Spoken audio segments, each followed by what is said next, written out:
આપણી જે આ ચર્ચા ચાલી રહી છે એ ચર્ચા શ્રી શ્રી રાધા ગોવિંદ મંદિર ઇસ્કોન નંતુર મંગલુરુથી ચાલી રહી છે અને બધા જ ક્લાસ છે એ યુટ્યુબ પર લાઈવ હોય છે.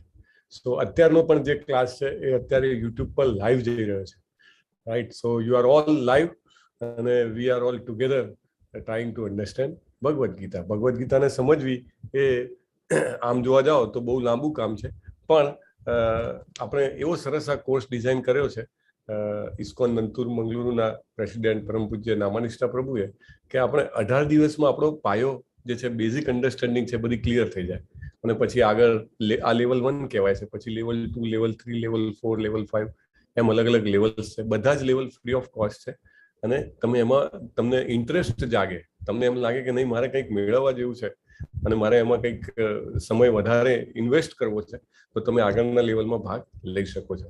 સો it's a wonderful opportunity. Actually covid સમયે જ્યારે બધું બંધ થઈ ગયું હતું, લોકો બધા ઘરમાં પુરાયેલા હતા, ત્યારે આ વિચાર આવ્યો.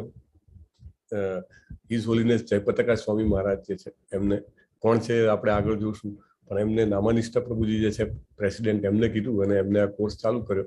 શરૂઆતમાં એવું હતું કે થોડા ઘણા 100, 200, 500 રજીસ્ટ્રેશન આવશે એટલે શરૂઆત તો કરી, પણ જેવી શરૂઆત કરી એવી જ પહેલા જ મહિને જે રજીસ્ટ્રેશન છે એનો આંકડો હજારોમાં પહોંચી ગયો. It was near to 20,000. So it was very difficult કે ભાઈ આ કેવી રીતે હેન્ડલ કરશું, આટલા બધા શિક્ષક ક્યાંથી લાવવા, ઇન્ફ્રાસ્ટ્રક્ચર ક્યાંથી લાવવું. પણ એક ઈચ્છા હતી પ્રબળ કે ભગવદ્ ગીતાનું જ્ઞાન ખૂણે ખૂણે, ગામે ગામ, શહેર શહેર પહોંચાડવું છે અને એકદમ આરામદાયક પરિસ્થિતિમાં પોતાના ઘરના ખૂણામાં બેસીને વ્યક્તિ આ જ્ઞાન મેળવી શકે એવી વ્યવસ્થા કરવી છે. તો પછી બધું જ વ્યવસ્થા થઈ. પહેલા ખાલી ઇંગ્લિશમાં, પછી ઇંગ્લિશ હિન્દીમાં અને પછી એમ કરતા કરતા અત્યારે 12 અલગ અલગ ભાષાઓમાં કોર્સ ચાલે છે અને 2 વર્ષમાં લગભગ 6.5 લાખથી વધારે લોકોએ આ કોર્સમાં રજીસ્ટ્રેશન કરાવ્યું છે અને ઘણા બધા લોકોએ એમના લાઈફ ટ્રાન્સફોર્મેશન એટલે કે જીવન પરિવર્તન થયા છે એવી એમની ફીડબેક આપેલો છે અને એમની ભાવના વ્યક્ત કરી છે. એટલે આપણે પણ આ જે તક છે, ઓપોર્ચ્યુનિટી, એક કહે છે ને કે opportunity doesn't knock many times on the door, એટલે જ્યારે તક બારણું ખખડાવે તો જલ્દીથી બારણું ખોલી વધાઈ લેવી જોઈએ. So we should all do like that. અને આ રીતે આમાં આવવા માટે આપણે 3 વસ્તુની જરૂર છે: ઉત્સાહ, નિશ્ચય અને ધૈર્ય. ઉત્સાહ હોવો જોઈએ રોજ જે કે આજે શું નવું જાણવા મળશે, રાઈટ? નિશ્ચય હોવો જોઈએ કે હું જરૂર આ ભગવદ્ ગીતાના જ્ઞાનના 18 દિવસની યાત્રા પૂરી કરીશ, અડધેથી યાત્રા નહીં છોડું. અને ધૈર્ય હોવું જોઈએ, કારણ કે ઘણું બધું એવું હોય કે આપણે જીવનમાં ક્યારે એ ડાયરેક્શનમાં ઇન્વેસ્ટ ના કર્યો હોય સમય, તો થોડુંક નવું લાગે, રાઈટ? અપરિચિત લાગે. પણ અપરિચિત લાગે તો એને બિલકુલ જેને કહેવાય ને કે ઉતાવળમાં એને દૂર જવાનું નહીં, એને ધૈર્ય રાખીને જો આપણે એમાં આગળ વધશું તો ચોક્કસ ને ચોક્કસ જે નેક્ટાર છે, અમૃત છે, અને જે ડાયરેક્શન ભગવાને અર્જુનને આપી છે, દિશા આપી છે, એને ગાઈડ કર્યો છે, એના ગુરુ બન્યા છે, એ જ રીતે આપણને પણ આ ભગવદ્ ગીતાના શબ્દોમાં ગાઈડન્સ, ડાયરેક્શન અને એક નવી જ પ્રેરણા મળશે, એવો મને ચોક્કસ વિશ્વાસ. સો એ સાથે આપણે શરૂઆત કરીશું. જ્ઞાનતિમિરાંધસ્ય જ્ઞાનાંજન શલાકયા ચક્ષુરુન્મિલિતમ યેન તસ્મૈ શ્રી ગુરુવે નમઃ. નમો વિષ્ણુપાદાય કૃષ્ણ પૃષ્ઠાય ભૂતલે શ્રીમતે ભક્તિ વેદાંત સ્વામિને ઇતિ નામિને નમસ્તે સારસ્વતે દેવ્ય ગૌરવાણી પ્રચારિણે નિર્વિશેષ શૂન્યવાદી પાશ્ચાત્ય પ્રદેશતારિણે શ્રી કૃષ્ણ ચૈતન્ય પ્રભુ નિત્યાનંદ શ્રી અદ્વૈત ગદાધર શ્રીવાસાદિ ગૌર ભક્તવૃંદ. હરે કૃષ્ણ કૃષ્ણ કૃષ્ણ હરે હરે, હરે રામ રામ રામ હરે. સારું, ચાલો. તમે બધાએ, ઘણા બધા લોકોએ ચેટબોક્સમાં પોતાનું નામ સ્થાન લખ્યું છે. બહુ સરસ, જાણીને આનંદ થાય છે. ઘણા બધા મેસેજીસ છે, almost 30+. So it's difficult but shortly. Chinmayji અમદાવાદથી, કોમલજી સુરતથી, ઓકે, ખંભાતથી પીપી ઝાલાજી, રાહુલજી રાજકોટથી, ભરત સુથારજી અંજાર કચ્છથી, ઋત્વિક જોશી દુબઈ યુએઈથી, ઓકે, નિખિલ બલધાજી કંડોરણા રાજકોટ, મિતેશજી અમદાવાદથી, ઓકે, નયનરાજજી સુરતથી, નીલમજી સુરતથી, અમરીશજી તારાપુરથી, અલકાજી નવસારીથી, મૌલિક અમદાવાદથી, કુણાલ પટેલજી અબુધાબીથી, સપનાજી દાહોદથી, વિદ્યાનગરથી, જીગર પટેલજી, વિપુલજી મુંબઈથી, ભાવિકજી મહુવાથી અને નૈયાજી મુંબઈથી, ઓકે, ગીતાબેન દેવભૂમિ દ્વારકાથી, હરી બોલ દ્વારિકાધીશ કી જય. ભરતજી તલાલા ગીરથી, જિગ્નેશ પાનખનિયાજી રાજુલાથી, ઓકે, ભાવિકાજી કલ્યાણથી, અને રાજેશકુમાર રાવલજી અમદાવાદથી, સંજયજી રાજકોટથી, કેવલજી ભાવનગરજી, રોશનીજી સુરતથી અને ધારાજી રાજકોટથી. Okay, I think we are done. નહીં, છાયાજી વડોદરાથી, અને અલ્પા રાણા સુરતથી, અને રવિજી સુરતથી, મિત શાહજી અમદાવાદથી, પટેલ દિનેશભાઈ ધાનેરાથી, અને વિજયજી સુરતથી, રવિરાજસિંહજી, ઉર્વશીજી ન્યુયોર્કથી, જુનાગઢથી ભરત લાખિયાજી, અને અતુલજી અમરેલીથી, અતુલ પ્રકાશજી કેનેડાથી, રવિરાજસિંહ ભરૂચથી, નયનજી અમદાવાદથી, અલ્પેશજી વાસણા બોરસદથી, અને જીગરજી અમદાવાદથી, વિશાલજી બલવા જામનગરથી, અને રવિરાજસિંહ ભરૂચથી, કોમલજી સુરતથી, ઓકે, દીપકજી જામનગરથી, વિરમગામથી Alpeshji. Okay, thank you very much, અને ખૂબ ખૂબ ધન્યવાદ ધૈર્ય રાખવા બદલ. આજનો અધ્યાય જે છે એ અનોખો અધ્યાય છે. ભગવદ્ ગીતામાં એકચ્યુઅલી આ જે અધ્યાય જે છે એ મહાભારત સાથે ગીતાને સાંકળે છે, અને આખી ગીતાની પૃષ્ઠભૂમિ પૂરી પાડે છે, બેકગ્રાઉન્ડ, રાઈટ. આમ જોવા જાઓ ને તો તમે હિન્દી પિક્ચરમાં જોયું હોય ફ્લેશબેક આવતા હોય, રાઈટ. એટલે ઘણીવાર પિક્ચરની શરૂઆત થાય તો લાઈક ઓલ્ડ મુવીઝમાં હતું ને કે કુંભના મેળામાં બે ભાઈઓ છૂટા પડ્યા, આમ એવી રીતે શરૂઆત થાય, એવી રીતે. તો આ જે શરૂઆત છે એમાં કેવું છે કે સંજયજી કરીને એક મંત્રી છે ધૃતરાષ્ટ્રના. ધૃતરાષ્ટ્ર કોણ છે? તો એ રાજા હતા, કિંગ હતા. થોડું ઘણું બેકગ્રાઉન્ડ બધાને ખબર હશે, થોડું ઘણું ના હોય તો કાંઈ વાંધો નહીં. થોડુંક અત્યારે શબ્દો પણ નવા લાગે. આજના જમાનામાં કોઈનું નામ ધૃતરાષ્ટ્ર ના હોય, સંજય તો હોય, સંજય ઘણા બધાનું નામ હોય, તો કે આ કેવું નામ છે? એ વૈદિક સંસ્કૃતિના નામો છે, એટલે ઘણા બધા નામો જે છે એ સંસ્કૃત ભાષામાંથી આવેલા છે, એટલે આપણને કંઈક નવા લાગે, અલગ લાગે, અને જે આપણાને રૂટીનમાં ના હોય. તો એ રાજા જે છે એ આંધળા છે, અને પોતાના રાજ્યમાં એટલે કે પોતાના પેલેસમાં, મહેલમાં બેસીને લાઈવ કોમેન્ટ્રી સાંભળી રહ્યા છે. Live commentary? હા, લાઈવ કોમેન્ટ્રી. કેવી રીતે લાઈવ કોમેન્ટ્રી? તો એમના જે મંત્રી છે એમને સ્પેશિયલ વિઝન, દિવ્ય દ્રષ્ટિ આપી છે. એટલે ટીવી મુકાવી દીધું છે. એ વખતે ટીવી નહોતું. એ વખતે જે દ્રષ્ટિ હતી એ અલગ જ પ્રકારની દિવ્ય દ્રષ્ટિ હતી. એ જેને કહેવાય ને કે આપણી કલ્પનાથી પરે હોય એવી દ્રષ્ટિ હતી. શું, કેવી દ્રષ્ટિ હતી? તો એ પહેલા તો બધું જોઈ શકે. કેટલે દૂર છે? હસ્તિનાપુરમાં બેઠા હતા, એટલે કે દિલ્હી કહી શકો તમે. દિલ્હીમાં બેઠા હતા અને કુરુક્ષેત્રમાં યુદ્ધ ચાલતું હતું, કુરુક્ષેત્રના મેદાનમાં. તો ત્યાં આગળથી લાઈવ કોમેન્ટ્રી, જેવી રીતે ક્રિકેટના મેદાનમાં ચાલતું હોય અને લાઈવ કોમેન્ટ્રી કોઈ આપી રહ્યું હોય, એવી રીતે લાઈવ એમને દેખાય કે કોણ લડી રહ્યું છે, ક્યાં લડી રહ્યું છે. દેટ ઇઝ નંબર વન, દેખાય. એટલે આંખોથી જેવી રીતે ટીવીમાં તમે જોઈ શકો કે દૂરની વસ્તુ, એવી રીતે એમને ત્યાં બેઠા બેઠા, હસ્તિનાપુરમાં બેઠા બેઠા કુરુક્ષેત્રનું દેખાતું હતું. નંબર 2, એમને સંભળાતું બી હતું.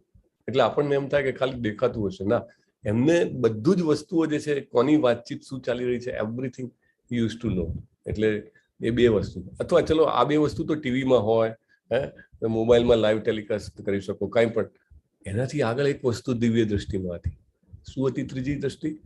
એમને ફિલિંગ્સ પણ ખબર પડતી હતી, લાગણીઓ, કે આ વ્યક્તિના મનમાં શું ચાલી રહ્યું છે, એના મનમાં કેવી લાગણીઓનો પ્રવાહ છે, એ પણ ખબર પડતી હતી.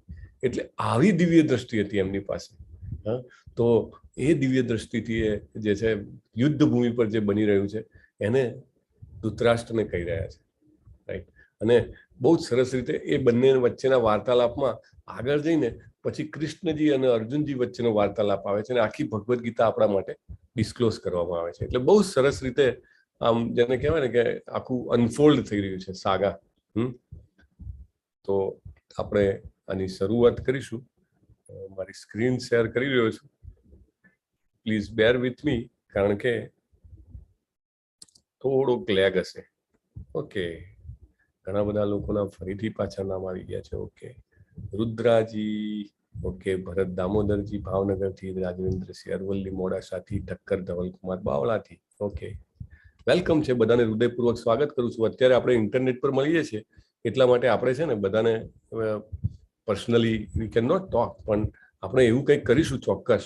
જેમ જેમ આગળ જશું ને એમ એમ 18 દિવસનો સમય છે આપણી પાસે. આપણે એકબીજા સાથે સંકળાશું અને જરૂર સારી રીતે આપણે એકબીજાને જાણી શકીશું, અને આ જે આપણી યાત્રા છે, આધ્યાત્મિક યાત્રા, એને સરસ રીતે આપણે આગળ વધી શકીશું. સો લેટ અસ કમ ફૂલ સ્ક્રીન. મારી સ્ક્રીન દેખાય છે અમરીશ પ્રભુ? હા પ્રભુજી દેખાય પ્રભુજી દેખાય છે. હજુ ફૂલ નથી થઈ હજુ, સાઈડમાં બીજી Full નથી. સ્લાઇડ દેખાય છે. View slides. So okay, download પણ નથી થઈ, એટલે લેટેસ્ટ ગો હેડ પ્રભુ. આપણે જોઈએ, કાલે હું પ્રયત્ન કરીશ ડાઉનલોડ સાથે. ઓકે, ચાલો. ઓકે પ્રભુ. યસ. તો ભગવદ્ ગીતાને સમજો 18 દિવસમાં. કોઈ કહે કે ભાઈ 18 દિવસમાં કેવી રીતે તમે 700 શ્લોક સમજાવી દેશો? 700 શ્લોક છે ભગવદ્ ગીતામાં. તો મુખ્ય શ્લોક કવર કરીશું, અને એક બહુ સરસ તમને ઇન્ટરેસ્ટ કેળવાય, તમને આગળ જાણવાની જુગુપ્સા થાય, ઈચ્છા થાય, એવો પ્રયત્ન મારો રહેશે, જેથી કરીને તમે વધુ ઊંડી ડૂબકી મારવા માટે તૈયાર થઈ જાઓ. રાઈટ, નવું તરતા શીખતા હોઈએ તો શરૂઆતમાં તો આપણે પેલા કિનારા આગળ ઉભા રહીને નહીં, આપણે પેલું બાર હોય તો પકડીને પેલા પગ ખાલી આમ થપ કરવાનું શીખવાડે. રાઈટ, એટલે સ્લોલી પણ છતાંય આ જે 18 દિવસનો કોર્સ છે, એટલો સરસ રીતે ડિઝાઇન કરેલો છે કે ઘણા બધા બેસિક કોન્સેપ્ટ જે છે આધ્યાત્મિકતાના, સ્પિરિચ્યુઆલિટીના, this is spiritual science. Right, આ આધ્યાત્મિક વિજ્ઞાન છે, એના બેસિક લગભગ એમ કહી શકાય કે મુખ્ય બધા જ મુદ્દાઓને આપણે અહીંયા આગળ કવર કરવાનો પ્રયત્ન કરશું. અને ખરેખર આ યાત્રા જે છે એ એકદમ એનરિચ રહેશે તમારી. એમ કહેવાય કે છલોછલ તમને ઉત્સાહ, જ્ઞાન અને દિશા મળે એવો અમારો પ્રયત્ન રહેશે. ચાલો આગળ વધીએ. તમને દેખાય છે યુદ્ધનું મેદાન છે, જબરજસ્ત રથ છે, અને એ રથમાં કૃષ્ણજી જે છે એ સારથી બન્યા છે, અર્જુનજી છે પાછળ ધજા ઉપર, હનુમાનજી છે, બે બાજુએ સેનાઓ છે, જુઓ હાથી, ઘોડા બધું લાગેલું છે. ચાલો જોઈએ. અને તમે વિચારો કે જો આ યુદ્ધના મેદાનમાં ભગવદ્ ગીતા ઉપયોગી હોય તો આપણા જીવન તો એના કરતા ઓછું કોમ્પ્લેક્સ. રાઈટ, હે Krishna, please keep some discipline. Okay, ચાલો. શ્રી રાધા ગોવિંદ કી જય. આ સુંદર મનોહર વિગ્રહ જે છે એ શ્રી રાધા ગોવિંદ ના છે. એ ઇસ્કોન નંતુર મંગલુરુ કર્ણાટકમાંથી, જ્યાંથી આ કોર્સ ચાલી રહ્યો છે, એના આ આરાધ્ય છે. અને એમની કૃપાથી અને એમના આશીર્વાદથી, એમની શક્તિથી આ સતત 26મા મહિને પણ, 26મી બેચમાં પણ અમે આ કન્ટિન્યુ કરી શક્યા છીએ. અને એમને પ્રાર્થના છે, એમના ચરણ કમળોમાં મારી હૃદયપૂર્વકની પ્રાર્થના છે કે એ મને અને તમને બંનેને શક્તિ આપે. કારણ કે આ જ્ઞાન જે છે બહુ જ હાઈ લેવલનું જ્ઞાન છે. રાઈટ, એટલે આપણને શક્તિ આપે, હું તમને એ રીતે જણાવી શકું, અને તમે પણ એને બહુ સરસ રીતે ગ્રહણ કરીને તમારી ડે ટુ ડે લાઈફમાં ઉપયોગ કરી શકો, એ રીતે તમને ફાયદારૂપ પુરવાર થાય. ઓકે, ચાલો. એક મિનિટ, જીગર ભટ્ટજી, તમારે કંઈ લખવું હોય તો મેસેજમાં લખજો, તમારો હેન્ડ રેસ છે. ઓકે, ચાલો, લેટ અસ સ્ટાર્ટ.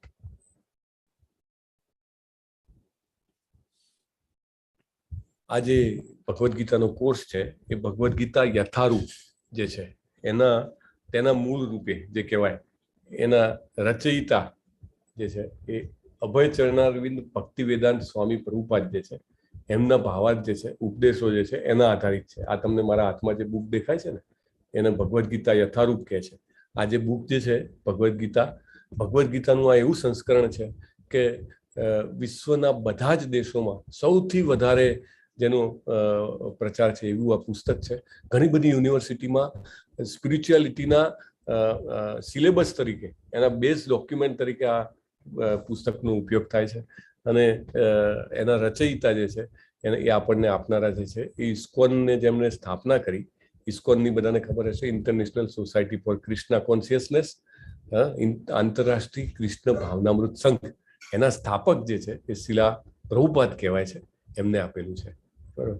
પહેલો અધ્યાય, તો પહેલા અધ્યાયને અંદર આમ જોવા જાવ ને તો બે ભાગ પાડી શકાય. એક ભાગ છે કે જેમાં સૈન્યનું નિરીક્ષણ થઈ રહ્યું છે. અલગ અલગ વ્યક્તિઓ સૈન્યનું નિરીક્ષણ કરે છે. રાઈટ, જ્યારે ફાઇટિંગ ચાલતું હોય તો સામેની જે ફોજ હોય, ફોજનો ક્યાસ કાઢવો પડે ને, કેટલી શક્તિશાળી છે. તો એ એક ભાગ છે. અને બાકીના ભાગમાં અર્જુન જે છે એ લડવાની ના પાડે છે, એટલે એને અર્જુન વિષાદ યોગ, મોટા ભાગની જગ્યાએ અર્જુન વિષાદ યોગ કીધો છે. અને અમુક આચાર્યોએ એમને સૈન્ય નિરીક્ષણ પણ કીધું છે. શ્રીલા પ્રભુપાદે સૈન્ય નિરીક્ષણ કીધું છે. તો આ જે અધ્યાય જે છે એને આપણે 5 મુખ્ય ભાગમાં વહેંચી શકીએ છીએ. એટલે કોઈ પણ વસ્તુને સમજવી હોય તો એને નાના નાના ભાગમાં જોઈએ ને તો એને સમજવી સરળ થઈ જાય, રાઈટ. કોઈ પણ વ્યક્તિનું જીવન જાણવું હોય તો કેવું, એના બાળપણનું જાણીએ આપણે, પછી યુવાવસ્થાનું જાણીએ, પછી એ જ્યારે પ્રૌઢ હોય ત્યારનું જાણીએ, વૃદ્ધ થાય ત્યારનું જાણીએ. તો એવી રીતે આપણને ખબર પડે ને. એવી રીતે આ અધ્યાય જે છે એને 5 ભાગમાં વહેંચેલો છે. પહેલો શ્લોક એ એક આખો ભાગ છે. અરે એક જ શ્લોકને એક ભાગ? હા, એવું છે. એક જ શ્લોકને એક જ ભાગ. ધૃતરાષ્ટ્રની પૂછપરછ, ઇન્ક્વાયરી, રાઈટ. પછી બીજું દુર્યોધનનો ભય, એ 2 થી લઈને 11, 10 શ્લોકોમાં. પછી શંખ ધ્વનિ, જબરજસ્ત શંખ ધ્વનિ થાય છે, એના ઉપર 8 શ્લોકો છે. અર્જુન જે છે એ સૈન્યનું નિરીક્ષણ કરે છે, એના ઉપર અગેન 9 શ્લોક છે, 8 શ્લોક છે. અને અર્જુન જે છે લડવાની ના પાડે છે, એની ઉપર બાકીના 19 શ્લોક છે. So this is how it is. અને આપણે આ દરેક ભાગને સારી રીતે જોઈશું. તો યુદ્ધ ભૂમિ પર સૈન્યનું અવલોકન એક જ દ્રશ્ય છે. આ અધ્યાયને જો 3 ભાગમાં, આ અધ્યાયને જો તમારે સમજવું હોય ને તો એવું કહી શકાય કે 3 વ્યક્તિઓની અલગ અલગ પ્રતિક્રિયાઓ, કે 3 different people react differently to the same scenario, right. આપણે જતા હોઈએ સમજો યાત્રામાં, અને 3 ભાઈબંધો સાથે હોય. એક ભાઈબંધ કહે કે ભાઈ ચાલવાની બહુ મજા આવે છે, મને તો એવું લાગે કે ચાલ્યા જ કરીએ. બીજો ભાઈબંધ કહે કે ભાઈ આ બહુ દૂર છે, ધાર્યા કરતા મને તો બહુ થાક લાગે છે. અને ત્રીજો ભાઈબંધ એવું કહે છે કે મને તો ચાલવું પણ નથી, મારે તો દોડીને પહોંચી જવું છે, રાઈટ. એકને રોડ ઉપર જ રહેવું છે, એકને એવું લાગે છે કે મારે આગળ નથી જવું, અને ત્રીજાને એવું લાગે છે હું દોડીને પહોંચું. એવી રીતે આ 3 પ્રકારના અલગ અલગ લોકો છે. એ એક જ સિનારીઓ છે, એક જ સીન છે, એની ઉપર 3 જણ અલગ અલગ રીતે પ્રક્રિયા આપે છે. કોણ કોણ છે આ 3 જણા? તો ડાબી બાજુમાં જે ઉપર છે, જેમની આંખોમાં આમ તમે જુઓ તો ઉપર ચડી ગઈ છે, રાઈટ. તો એ જે છે એમનું નામ ધૃતરાષ્ટ્ર છે. ધૃતરાષ્ટ્ર એ સમયે સમ્રાટ હતા, હસ્તિનાપુર રાજ્યના સમ્રાટ હતા, રાજા હતા. અને એમના હાવભાવ પરથી તમને શું લાગે છે એ આપણે ચર્ચા કરીશું. જમણી બાજુમાં નીચે એકદમ હાથ આમ કરીને જે છે, અને એની આંખોના ડોળા બહાર નીકળી ગયા છે, એ કોણ છે? તો ધૃતરાષ્ટ્રના પુત્ર છે. એનું નામ છે દુર્યોધન. અત્યારે આવા નામ નથી હોતા, દુર્યોધન. અને વચ્ચે સેન્ટરમાં આપણા હીરો, કે જે આપણને ભગવદ્ ગીતા આપણા બધા હાટું લઈ આવ્યા એવા અર્જુનજી છે. માથે હાથ મૂક્યો છે, આંખમાંથી આંસુનું બિંદુ આવ્યું છે. પણ એ આખી એમની લીલા છે. ભગવાને એમને માયામાં રાખ્યા છે, જેથી કરીને ભગવદ્ ગીતા જમીન પર આવે. ઘણા લોકોને ખબર હશે કે ગંગાજીને આ જમીન પર લાવવા માટે ભગીરથજીએ તપ કર્યું હતું, રાઈટ. અને ત્યારે આ ગંગાજી આ જમીન ધરાતલ પર આવ્યા હતા. એવી રીતે ભગવાને આ ભગવદ્ ગીતા રૂપી ગંગાને આ જમીન પર લાવવા માટે અર્જુનને માધ્યમ બનાવ્યા છે, અને એમના દ્વારા આપણને આ જ્ઞાન મળી રહ્યું છે. પ્રથમ શ્લોક ભગવદ્ ગીતાનો આખો એક, એના અંદર જ એક મોટો ખંડ કહી શકાય. ધૃતરાષ્ટ્ર ઉવાચ ધર્મ ક્ષેત્રે કુરુક્ષેત્રે સમવેતાયુયુત્સવઃ મામકાઃ પાંડવાશ્ચૈવ કિમ કુર્વત સંજય. બહુ સરસ પોઈન્ટ છે અહીંયા આગળ. અત્યંત મહત્વનો પોઈન્ટ સમજવાનો છે. તમે અહીંયા જોઈ શકો છો ધૃતરાષ્ટ્રનું જે મોઢાના હાવભાવ છે એને જરા એનલાર્જ કરીને બતાવેલા છે અહીંયા આગળ. અને બાજુમાં તમે જુઓ તો એના મંત્રી જે છે એ સંજયજી બેઠેલા છે. અને ધૃતરાષ્ટ્ર સંજયને કહે છે, હે સંજય, કુરુક્ષેત્રના તીર્થ સ્થાનમાં યુદ્ધની ઈચ્છાથી ભેગા થયા પછી મારા પુત્રો અને પાંડુના પુત્રોએ શું કર્યું? હવે આ તો બહુ જ, જેને કહેવાય કે આપણને એમ લાગે કે આટલો સ્વાભાવિક સવાલ કેમ કરે છે. છોકરાઓ ક્રિકેટ રમવા ગયા હોય, બેટ લઈને, બોલ લઈને, સ્ટમ્પ લઈને, અને પછી ત્યાં મેદાનમાં ભેગા થયા હોય, અને પછી કોઈ ત્યાં આગળ ઊભું હોય અને બીજો વ્યક્તિ ફોન પર પૂછે તો કે શું કરો છો? હવે બેટ બોલ ને સ્ટમ્પ લઈને ગયા છે તો રમવાના જ છે, રાઈટ. એવી રીતે પાંડવો અને કૌરવો આ યુદ્ધના મેદાનમાં ભેગા થયા છે તો સ્વાભાવિક રીતે લડવાની ઈચ્છાથી ભેગા થયા છે. તદ્દન એમાં કંઈ આપણને શંકા ન જાય. પણ છતાંય જેની સેના લડી રહી છે એના રાજા પોતે શંકાશીલ છે, ધૃતરાષ્ટ્ર. અને એના એક એક શબ્દ જે છે ને એ બધા જ સમજવા લાયક છે. કે કુરુક્ષેત્ર કે જે ધર્મ ક્ષેત્ર છે એમાં યુયુત્સવ એટલે લડવાની ઈચ્છા વાળા સમવેતા ભેગા થયા અને પછી એમને બે વસ્તુ અલગ કરી, મામકા એટલે મારા અને પાંડવા પાંડુના. પાંડુ કોણ હતો? તો ધૃતરાષ્ટ્રના ભાઈ હતા. જેને પણ હિસ્ટ્રીની ખબર ના હોય તો શોર્ટમાં કહી દઉં કે આ જે યુદ્ધ જે છે એ બે ભાઈઓના પુત્રો વચ્ચેનું યુદ્ધ છે. બે ભાઈઓના પુત્રો વચ્ચે. હા, અત્યારે તો ઘરમાં બે ભાઈઓ પણ લડે એક જ પિતાના, પણ આ તો મોટું જેને કહેવાય મહાયુદ્ધ હતું. કરોડો લોકો આ યુદ્ધમાં હણાયા હતા. એટલે આ જીવ તેવું યુદ્ધ નતું, અને એ પણ બે કાકાના છોકરાઓ વચ્ચે. પાંડુ એ જે છે એ ધૃતરાષ્ટ્રના, હરે કૃષ્ણ, પાંડુ જે છે એ ધૃતરાષ્ટ્રના નાના ભાઈ હતા, બરાબર. અને નાના ભાઈ હોવાને નાતે આમ જોવા જાવ તો જ્યારે રાજા બનાવવાના હતા, રાજા બનાવવાની પ્રક્રિયા જે છે એ બહુ જ મેથોડિકલ સિસ્ટમેટિક પ્રક્રિયા હતી.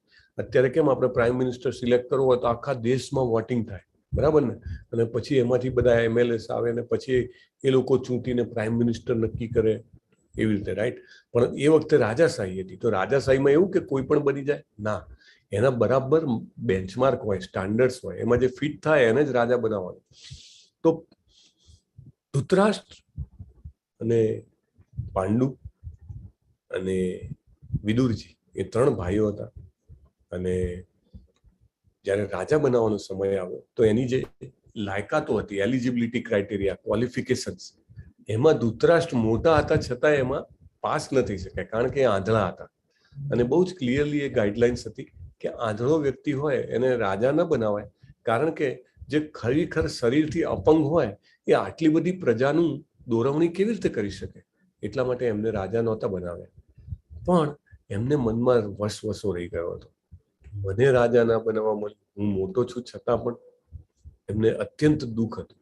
એકચ્યુઅલી જોવા જાવ તો ધૃતરાષ્ટ્રજી બહુ જ સદભાગી હતા, અત્યંત નસીબદાર હતા. નસીબદાર હતા, હા. કેવી રીતે? જુઓ, એમને સૌથી પહેલી વાત, એમના જે પત્ની હતા એમનું નામ ગાંધારી હતું, અને ગાંધારથી આવ્યા હતા. અત્યારે જે અફઘાનિસ્તાન કહેવાય ને એને ગાંધાર પ્રદેશ કહેવાય છે. તો ત્યાંથી આવેલા હતા, ત્યાંના રાજાના પુત્રી હતા, અને રાજકુમારી હતા, ખૂબ જ સુંદર હતા, અને સાથે જ ખૂબ સતીત્વ વાળા હતા.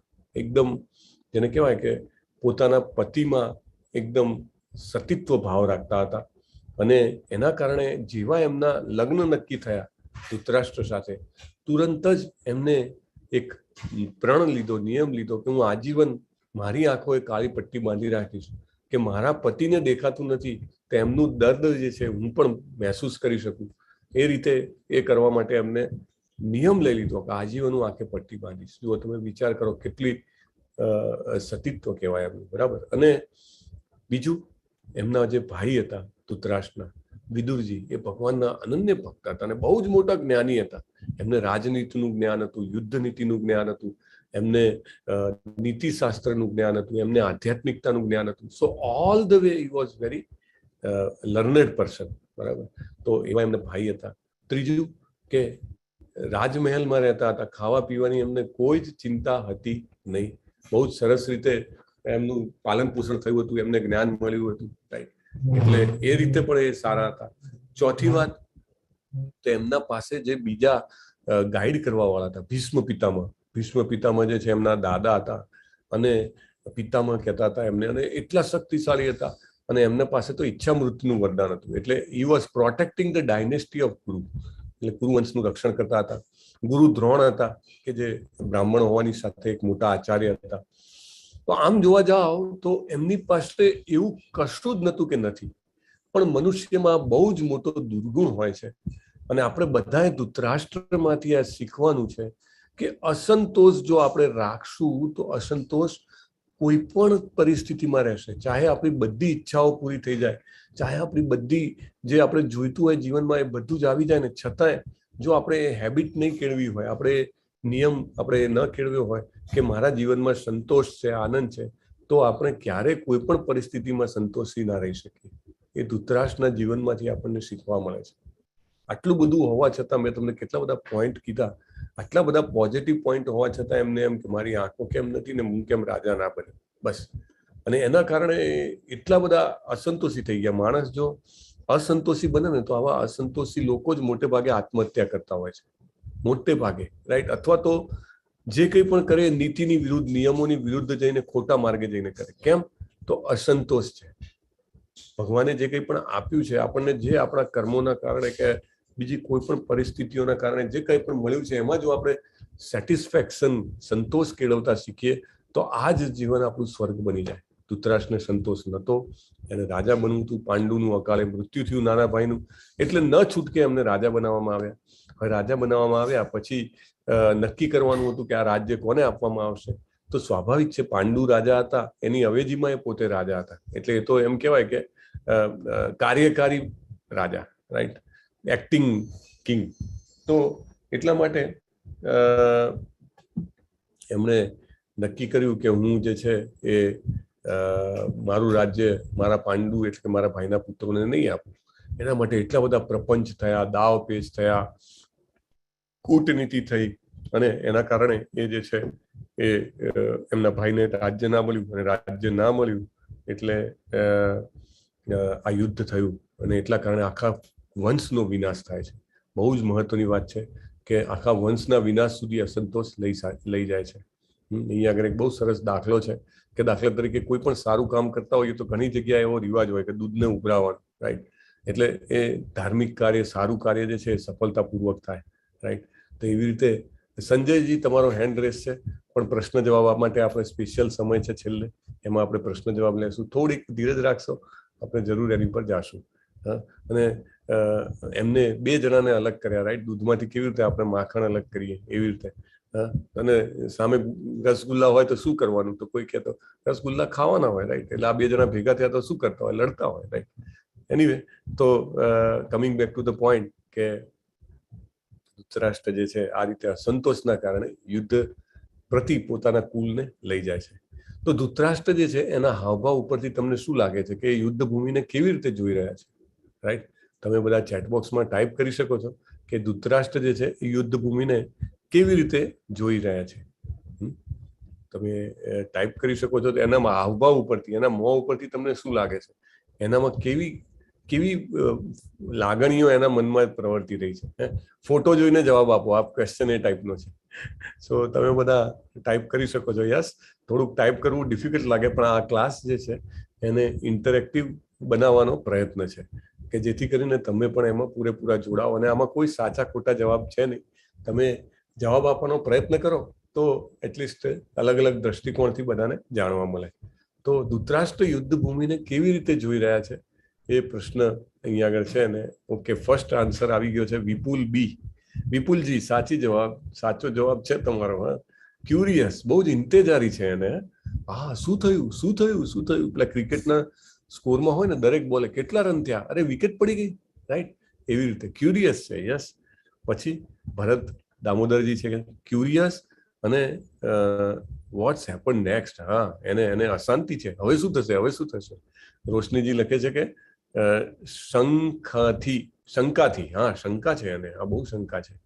અને કેવલ પારેખજી લખે છે ભયની પરિસ્થિતિ. બધાના જવાબ પરફેક્ટ છે. તમે જે એનું મોંનું તમે વાંચન કર્યું છે ને, હાવભાવનું, તમે બધા you are good reader. Yes, એમને ભયની પરિસ્થિતિ છે, ડર લાગે છે. ઓહો, આટલા બધા મારા છોકરાને મોકલી દીધા, પણ થશે શું? જયશ્રી સોનીજી લખે છે શંકા જેવું લાગે છે. સાચી વાત છે. ખૂબ જ ગુસ્સો છે. JEY શું નામ છે? જી. ખૂબ જ ગુસ્સો છે, દેખાઈ આવે છે. હું અહીંયા બેસી રહેવું પડે છે, નહીં તો હું પણ જઈને લડી લઉં, રાઈટ? અને કાંઈ જાણવાની ઈચ્છા છે. ભગવાનભાઈ. ભાવિક ભટ્ટજી લખે છે આતુરતા છે. અને ચિંતિત છે, સમીરજી લખે છે. આ પોઈન્ટ બહુ ઇમ્પોર્ટન્ટ છે. ચિંતા છે. શું થશે? હારવાનો ડર લાગે છે, દીપક મેરજી. અને Urvashiji, what will happen to my sons? મારા છોકરાઓનું શું થશે, રાઈટ? પોતે ચિંતાતુર હોય એવું લાગે છે. બરાબર છે ભરતજી. અને યસ, ગુસ્સામાં વ્યાકુલતા, નિલેશ જોશીજી, શરદ વ્યાસજી, દ્વેષ ભાવથી. અને દીપક મેરજી, મારા છોકરાનું શું થશે? બહુ સરસ, સાચી વાત છે. તમારા બધાના જવાબ સાચા છે. અને ખરેખર આમ જોવા જાવ ને તો આ પહેલો શ્લોક એ આખા અધ્યાયનો એક મહત્વનો હિસ્સો છે કે માણસ જયારે ખોટું કરે ને ત્યારે હંમેશા એન્ઝાયટી રહે, હંમેશા ચિંતા રહે.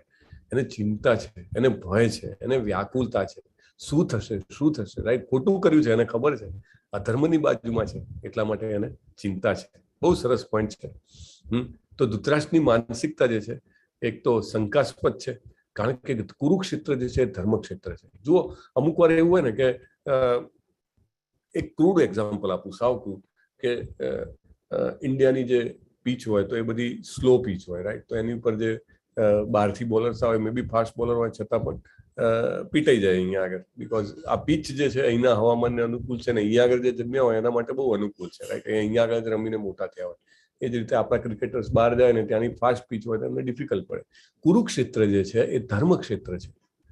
ધર્મક્ષેત્ર એટલે આદિકાલથી એને જેને કહેવાય કે ત્યાં આગળ ધર્મના કાર્યો થતા આવ્યા છે, એટલે એ ભૂમિ ઉપર બહુ જ પાવર છે, બહુ શક્તિ છે.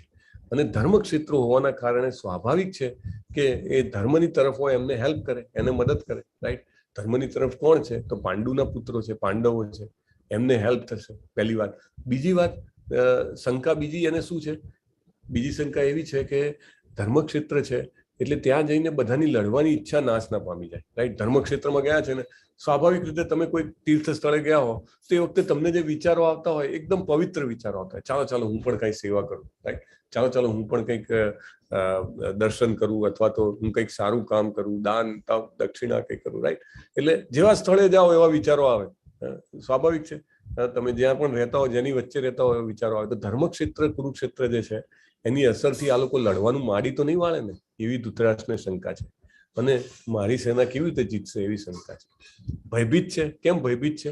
કારણ કે એને ભેદભાવ છે કે મારા છોકરા છે ને પેલા પાંડુના છોકરા છે, મારા ભાઈના, તો પાંડુના છોકરા મારા છોકરાને મારી નાખશે તો. અને એને આસક્તિ છે. જુઓ, આસક્તિ એટલે એટેચમેન્ટ. એટેચમેન્ટ જે છે એ બહુ જ વ્યક્તિને દુઃખ પહોંચાડે છે, રાઈટ. એટલે એફેક્શન રાખવું જોઈએ, લાગણી હોવી જોઈએ, દેટ્સ ઓલ રાઈટ. પણ લગાવ, આસક્તિ ન હોવી જોઈએ. આસક્તિ હોય તો એમાં દુઃખ ખૂબ થાય. જેમાં પણ આસક્તિ હોય, દાખલા તરીકે કોઈ બહુ જ નાના છોકરાને એની ગમતી વસ્તુ લઈ આપો અને પછી તરત તૂટી જાય તો એને બહુ જ દુઃખ થાય, કારણ કે એની એમાં આસક્તિ છે, રાઈટ. તો ધૃતરાષ્ટ્રની આસક્તિ એના પુત્રોમાંથી. અને ત્રીજું કે ધૃતરાષ્ટ્ર જે છે એના ચહેરા ઉપરથી જ લાગે છે કે એ પક્ષપાતી છે. હું અને મારુંની માનસિકતા છે, આઈ મી એન્ડ માઇન. અને ટોટલી એનો દ્રષ્ટિકોણ ભૌતિક છે કે ખાઓ પીઓ ને મજા કરો, મને રાજ્ય મળી રહે, હું મજા કરું, મારા છોકરાઓ મજા કરે અને મારા ભાઈના છોકરાઓનું જે થવું હોય થાય, રાઈટ. આને કેવી માનસિકતા કહેવાય? અને ભૌતિકવાદી માનસિકતા કહેવાય. તો ધૃતરાષ્ટ્ર જે છે એ આસક્તિ વાળો છે અને એને જેને કહેવાય કે બિલકુલ સ્નેહ એટલે કે એફેક્શન જે છે એ કેળવ્યું નથી, અને ખાલી એટેચમેન્ટ જ કેળવ્યું છે, right. Will move forward. Actually અહીંયા આગળ એક સરસ પ્રશ્ન છે કે આપણા મનની સરખામણી દુર્યોધન અને ધૃતરાષ્ટ્રની સાથે કરવાની છે. આપણે શું કરીએ છીએ? સમજી લો કે આપણે ધૃતરાષ્ટ્ર છીએ અને આપણું મન દુર્યોધન છે, તો એને આ પરિસ્થિતિને શું લાગે વળગે છે? કોઈએ હેન્ડ રેસ કરવાનો છે. ઝૂમ ચેટમાં લખ્યું છે, પણ we will not consider Zoom chat. દુઃખી, એન્સિયસ, ક્યુરિયસ, જયદીપજી, ભરત જોશીજી અને નીતા જોશીજી. યસ, રાઈટ, બરાબર છે. તો તમે હેન્ડ રેસ કરો કે આપણું મન જે છે એ દુર્યોધન છે અને આપણે ધૃતરાષ્ટ્ર છીએ, તો એની સાથે કેવી રીતે આ થાય છે? યસ, રિયલ મી નરજો. અમરીશ પ્રભુ, એમને અનમ્યુટ કરી શકો છો. તમારું નામ શું છે પેલા કહેજો. રિયલમી નર્ઝો 20 પ્રો નથી ને? હરે કૃષ્ણ. 1 2 3 4 5. ઓકે, એમને અનમ્યુટ થતું નથી એવું લાગે છે. બીજા કોઈને બોલવું હોય તો હેન્ડ રેસ કરી શકે છે. યસ, પારસજી બોલો. હરે કૃષ્ણ. હરે કૃષ્ણ. 1 2 3 4 5. નથી બોલી શકતા. શું પ્રોબ્લેમ છે અમરીશ પ્રભુ? કાંઈ વાંધો નહીં, તમે આઈ થિંક વધારે આપણે વેઇટ નહીં કરીએ. Will move forward. ચેટબોક્સમાં પણ જવાબ આવ્યો છે. સાચી વાત છે, સાચી વાત છે, તદ્દન સાચી વાત છે. યસ, આરતીજીને બોલવું હોય તો અનમ્યુટ કરીને બોલી શકે છે. હરે કૃષ્ણ પ્રભુજી. હરે કૃષ્ણ. મન દુર્યોધન જેવું છે, એટલે ખોટું કરવા, અન્યાય તરફ જો આગળ, એટલે ખોટું કરવા માટે હોય કે હું આ કરી નાખીશ, ચાલશે, એટલે આપણે આંખ બંધ કરીને દુર્યોધનની જેમ આપણે હા પાડી દઈએ, હા કરી લે, કાંઈ વાંધો નહીં. હરે કૃષ્ણ. હરે કૃષ્ણ. સાચી વાત છે.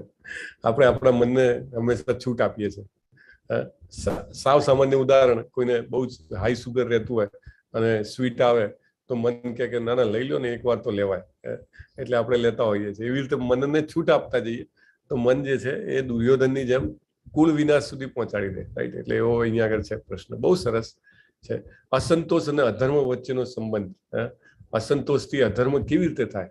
તો આપણે તમે જૂન ચેટમાં લખી શકો છો કે કેવી રીતે ધૃતરાષ્ટ્રનો અસંતોષ એને અધર્મ સુધી લઈ ગયો, અને એ જ આપણા જીવનમાં પણ કેવી રીતે બને છે.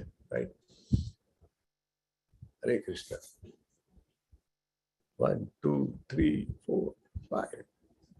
એના કરતા આગળનો પ્રશ્ન જરા સહેલો છે, તમે એના ઉપર જવાબ આપી શકો છો. Either of this two.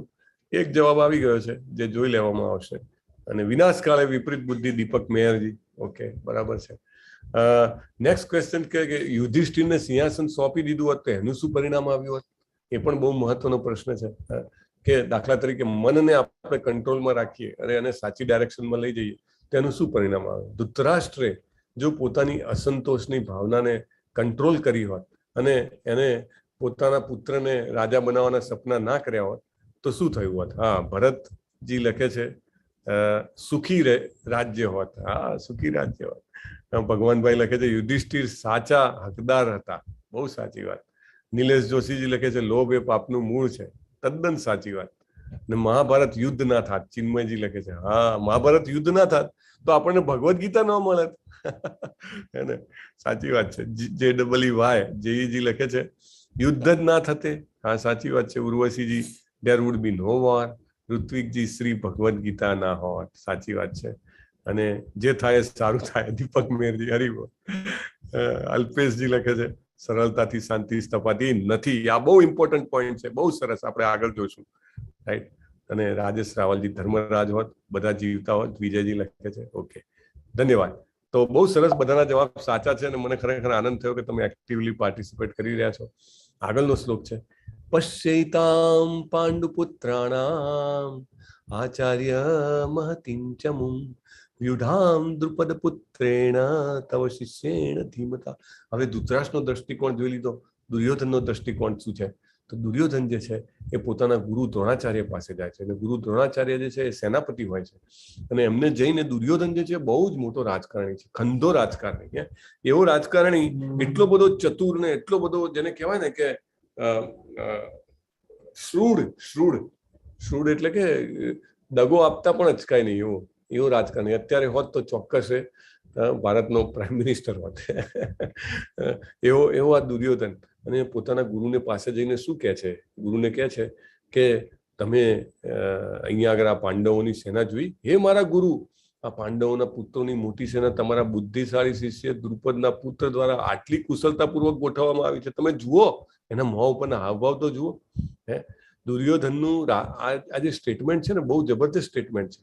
Directly આનું નામ એ કહી શક્યો હોત કે કોણે પાંડવોની સેના ગોઠવી છે, પણ એ નામ લેતો નથી ડાયરેક્ટલી. કેટલો ચતુર છે. એક એક શબ્દ જે છે એ વિચારીને લે છે. Yes, Jaydeep Joshiji, life lesson can not be learn easily. અને અલ્પેશ બાવડાજી કંઠ લખે છે. ઓકે, ચાલો. ધૃતરાષ્ટ્રનો આ પુત્ર જે છે એ બહુ જ ખંધો રાજકારણી છે અને એ એવું કહે છે કે દ્રુપદના પુત્રે આ સેના ગોઠવી છે પાંડવોની. જુઓ તો ખરા કેટલી મોટી લાગે છે, કેટલી સરસ રીતે ગોઠવેલી છે. પોતાના શત્રુની સેનાને આમ જોવા જાવ ને તો વખાણે છે. આને કહેવાય, જેને કહેવાય કૂટનીતિ. કૂટનીતિ એટલે શું? કે સામે પક્ષના પણ સારા પોઈન્ટ કહીને પોતાના પક્ષના માણસોને ઉપસાવવાનો પ્રયત્ન કરવો. અરે એ તો બહુ પાવરફુલ છે, અરે એનામાં તો બહુ જ ક્ષમતા છે. આવું કે એટલે પોતાની બાજુના માણસો પણ એમ થાય, એમ અમારામાં ક્ષમતા નથી, અમે પાવરફુલ નથી, અમે પણ લડવા તૈયાર છીએ, અમે પણ એનાથી વધારે સારું યુદ્ધ કરશું. રાઈટ. એવી રીતે એને ચઢાવે છે એના ગુરુને. બીજી વાત, તમારામાંના ઘણા બધાને ખબર હશે કે દ્રુપદનો પુત્ર કોણ છે? ખબર છે કોઈને દ્રુપદનો પુત્ર કોણ છે? શું કામ એનું નામ લીધા વગર દુર્યોધન કહે છે? હેન્ડ રેસ કરશે કોઈ? આ ચતુરાઈ વિશે કોણ કહેશે? હા, નૈયાજી, તમે અનમ્યુટ કર્યું હતું, બોલી શકો છો. હા, દ્રુપદ રાજા અને ગુરુ દ્રોણાચાર્ય એ બંને જણા પહેલા મિત્ર હતા જ્યારે ભણતા હતા ત્યારે. અને પછી એકવાર જ્યારે દ્રોણાચાર્યજી મદદ માંગવા જાય છે તો દ્રુપદ રાજા મદદ નથી કરતા અને એ કહે છે કે મિત્રતા તો બાળપણમાં હવે ન હોય આપણા વચ્ચે મિત્રતા. ત્યારે ત્યાર પછી એ બંને વચ્ચે દુશ્મનાવટ થાય છે. બરાબર છે. ધૃષ્ટદ્યુમ્નનો જન્મ જ ગુરુ દ્રોણના ને મારવા માટે થયો હોય છે. બહુ સરસ. Very nice. કારણ કે જુઓ એ વખતની પ્રણાલી કેવી હતી. આમ જોવા જાવ તો દ્રોણાચાર્ય જે છે એ દ્રોણાચાર્ય એ સેનાપતિ હતા કૌરવોના. સો હી વોઝ, અત્યારે કેવી રીતે આર્મી જનરલ હોય, દાખલા તરીકે ભારતનું યુદ્ધ થયું પાકિસ્તાન, જનરલ માણેક શાહ હતા, બરાબર. આર્મી યુદ્ધ થયું ત્યારે આર્મીના હેડ હતા, રાઈટ. એવી રીતે દ્રોણાચાર્ય હેડ હતા. અને સામેની સેનામાં જે સેનાપતિ હતો, જેણે આખી સેના ગોઠવી હતી, એ પણ એમનો જ ચેલો હતો, એમનો જ શિષ્ય, એમની જોડે શીખીને ગયેલો. અને એનો જન્મ થયો જ્યારે દ્રુપદના પુત્રનો, ત્યારે આકાશવાણી એટલે કે એમનો જન્મ જે છે આખો વૈજ્ઞાનિક રીતે યજ્ઞમાંથી કરાવવામાં આવ્યો હતો. આપણે બહુ બેકગ્રાઉન્ડમાં નહીં જઈ શકીએ, પણ આખી દુનિયાને ખબર હતી, હરે કૃષ્ણ હરે કૃષ્ણ, આખી દુનિયાને ખબર હતી કે દ્રુપદે એના પુત્રને ઉત્પન્ન કર્યો છે યજ્ઞમાંથી. કેમ? તો દ્રોણાચાર્યનું વેર લેવા, અને એ જે પુત્ર ઉત્પન્ન થયો છે એ દ્રોણાચાર્યનો વધ કરશે, એવી બધાને ખબર હતી. અને છતાંય એ જ વ્યક્તિ જ્યારે દ્રોણાચાર્ય પાસે ફાઇટિંગ શીખવા જાય છે, ધનુર્વિદ્યા અને યુદ્ધ વિદ્યા શીખવા જાય છે, તો દ્રોણાચાર્ય એને એક્સેપ્ટ કરે છે, સ્વીકારે છે એના શિષ્ય તરીકે. એને ખબર હતી કે આનો જન્મ મારવા માટે થયો છે, છતાં એને સ્વીકારે છે. કારણ કે એમને એવું લાગે છે કે મૃત્યુ તો એક દિવસ થવાનું જ છે ને. અત્યારે મારી પાસે આ જ્ઞાન છે ને, કોઈ લેવા આવે છે તો મારો ધર્મ છે જ્ઞાન આપવાનો, તો હું આપીશ.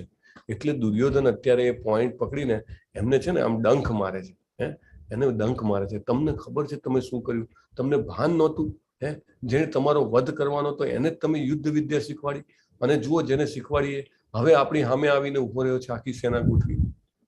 દુર્યોધન એમને શબ્દોના ચાપકા મારે છે, અને શબ્દોના ચાપકા મારીને એમને લડવા માટે પ્રેરિત કરે છે, રાઈટ. કોઈ માણસને ગુસ્સે કરે તો એ માણસ પછી કાંઈ પણ કે હું કાંઈ પણ કરી નાખું, રાઈટ, એવી રીતે. તો એવો તૈયાર કરે છે. હા, ભરતભાઈજી, ભગવાનભાઈજી, રોશનીજી, નિલેશ જોશીજી અને અલ્પેશજી, બધાના જવાબ સાચા છે. સો બહુ સરસ. અહીંયા આગળ આપણને જાણવા મળે છે કે દુર્યોધન બહુ કાબેલ રાજકારણી હતો. એક એક શબ્દ જે છે જાણી જોઈને ઉપયોગ કરે છે. તો દુર્યોધનના રાજકીય વર્તનનું એટલે કે political behaviour, he was a very astute politician. Astute એટલે ખંધો રાજકારણી. એનું વિશ્લેષણ કરીએ તો એનામાં પણ ગુણો દેખાય, રાઈટ. રાજકારણીમાં આ બધા ગુણો હોવા જોઈએ, એવા ગુણો છે એના. એમને દ્રુપદ પુત્રને એવું કરીને એટલા માટે કીધું કે તમારે બિલકુલ લાઇટલી ના લેવા જોઈએ, સફાયો કરી દેવો જોઈએ. ગમે તેમ તો એ તમારો ચેલો છે ને, કે ચેલો કઈ થોડો ગુરુ પાસે જીતી શકે. અને જો તમારી પાસેથી શીખીને તમારી સામે લડવા આવે છે તો તમારે તો એને ગુસ્સો કરીને બરાબર એને સજા આપવી જોઈએ, રાઈટ. પછી બીજું કે એ ચોથા શ્લોકમાં કહે છે પાંડવોની સેનાના બધા મોટા મોટા જે લીડર્સ છે એનું નામ લે છે. એટલે એવું કહે છે કે પોતાના ગુરુ જે છે સેનાપતિ, તમે જુઓ પેલી બાજુ બધા મોટા મોટા માથા લડવા આવ્યા છે, રાઈટ. આપણે ઘણી વાર ક્રિકેટની મેચ હોય તો જુએ કે ભાઈ કોણ કોણ છે, આ ટીમમાં કોણ કોણ છે, ઓહો આટલો ફાસ્ટ બોલર છે, આટલો જોરદાર બેટ્સમેન છે, આ બહુ ખતરનાક ફિલ્ડર છે, એની બાજુમાંથી બોલ ના જઈ શકે, એવી રીતે, રાઈટ. તો દુર્યોધન એવી રીતે પાંડવોના જે લીડર્સ છે એનું નામ લે છે. એટલે એવું કેમ કરે છે કે જેથી કરીને દ્રોણાચાર્ય જે છે એ લાઇટલી ના લે કે આ તો બધા મારા શિષ્યો છે, આને તો હું ચપટી મારાઈ દઈશ. ના, એના બધાના પાવર્સનું વર્ણન કરે છે. પછી દુર્યોધન જે છે 8મા શ્લોકમાં પોતાના ટીમના, પોતાની સેનાના જે લીડર છે એનું પણ નામ લે છે. અને એ નામ લેતી વખતે બહુ હોશિયારીપૂર્વક, જો ભીષ્મ સૌથી મોટા હતા ઉંમરમાં અને સૌથી જેને કહેવાય કે પાવરફુલ હતા, છતાં એમનું નામ પહેલા નથી લેતો. એ જે છે દ્રોણાચાર્ય ના નામનો ઉલ્લેખ પહેલા કરે છે.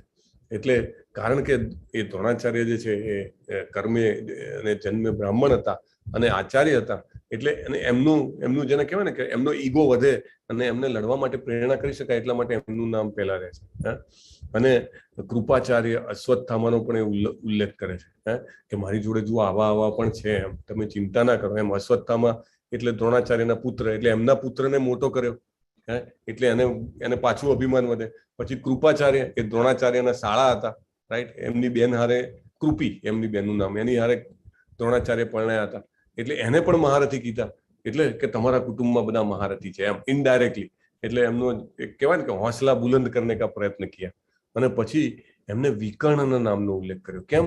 વિકર્ણ છે ને ના અતિરથી હતો ના મહારથી હતો, બરાબર, પણ છતાંય વિકર્ણ જે છે ને એ એક જ હતો કૌરવોમાંથી કે જ્યારે દ્રૌપદીજીનું વસ્ત્રાહરણનો પ્રયત્ન ચાલતો હતો ત્યારે એ અગેન્સ્ટમાં ગયો હતો દુર્યોધનની, અને દુર્યોધનને કીધું કે this is not right, I am against this, you stop it, right, કે હું આની તદ્દન વિરુદ્ધ છું. એ નાનો ભાઈ હતો છતાંય મોટા ભાઈ એ વખતે નાના મોટાનું બહુ જ જેને કહેવાય અમાન્ય રાખવામાં આવતી હતી, ત્યારે એને ના પાડી હતી. એટલે અને છતાંય અત્યારે દુર્યોધન કહે છે મારી સાઈડથી લડે છે. એ રીતે કરીને એ કહેવા માંગે છે કે તમારા મનમાં થોડી કચાશ હોય ને કે પાંડવો અમારા વધારે પ્રેમ છે ને પાંડવો સારા છે, તો એ પણ તમે કાઢી નાખજો કે મારા ભાઈને પણ એવું જ હતું છતાંય મારી બાજુથી લડે છે. અને પછી એવું કહે છે કે બીજા ઘણા બધા લોકો મારા માટે જીવ આપવા માટે તૈયાર છે અને બહુ જ એક્સપિરિયન્સ વાળા માણસો છે. અને પછી એવું કહે છે કે આપણે બધા જે છે આપણી શક્તિ જે છે અમાપ છે, અમર્યાદિત છે, અપર્યાપ્તમ શબ્દનો ઉપયોગ કરે છે. એ શબ્દનો બે લોકો અલગ અલગ અર્થ લે છે. ભીષ્મ પિતામહ એને સાંભળે છે કે આપણી સેના અપર્યાપ્તમ છે, તો એવું સમજે છે કે અપર્યાપ્તમના સંસ્કૃતમાં બે મિનિંગ થાય. એક તો પૂર્ણ છે એટલે કમ્પ્લીટ છે, પાંડવોની સેના પર્યાપ્તમ છે એટલે કે એ ઓછી છે, રાઈટ.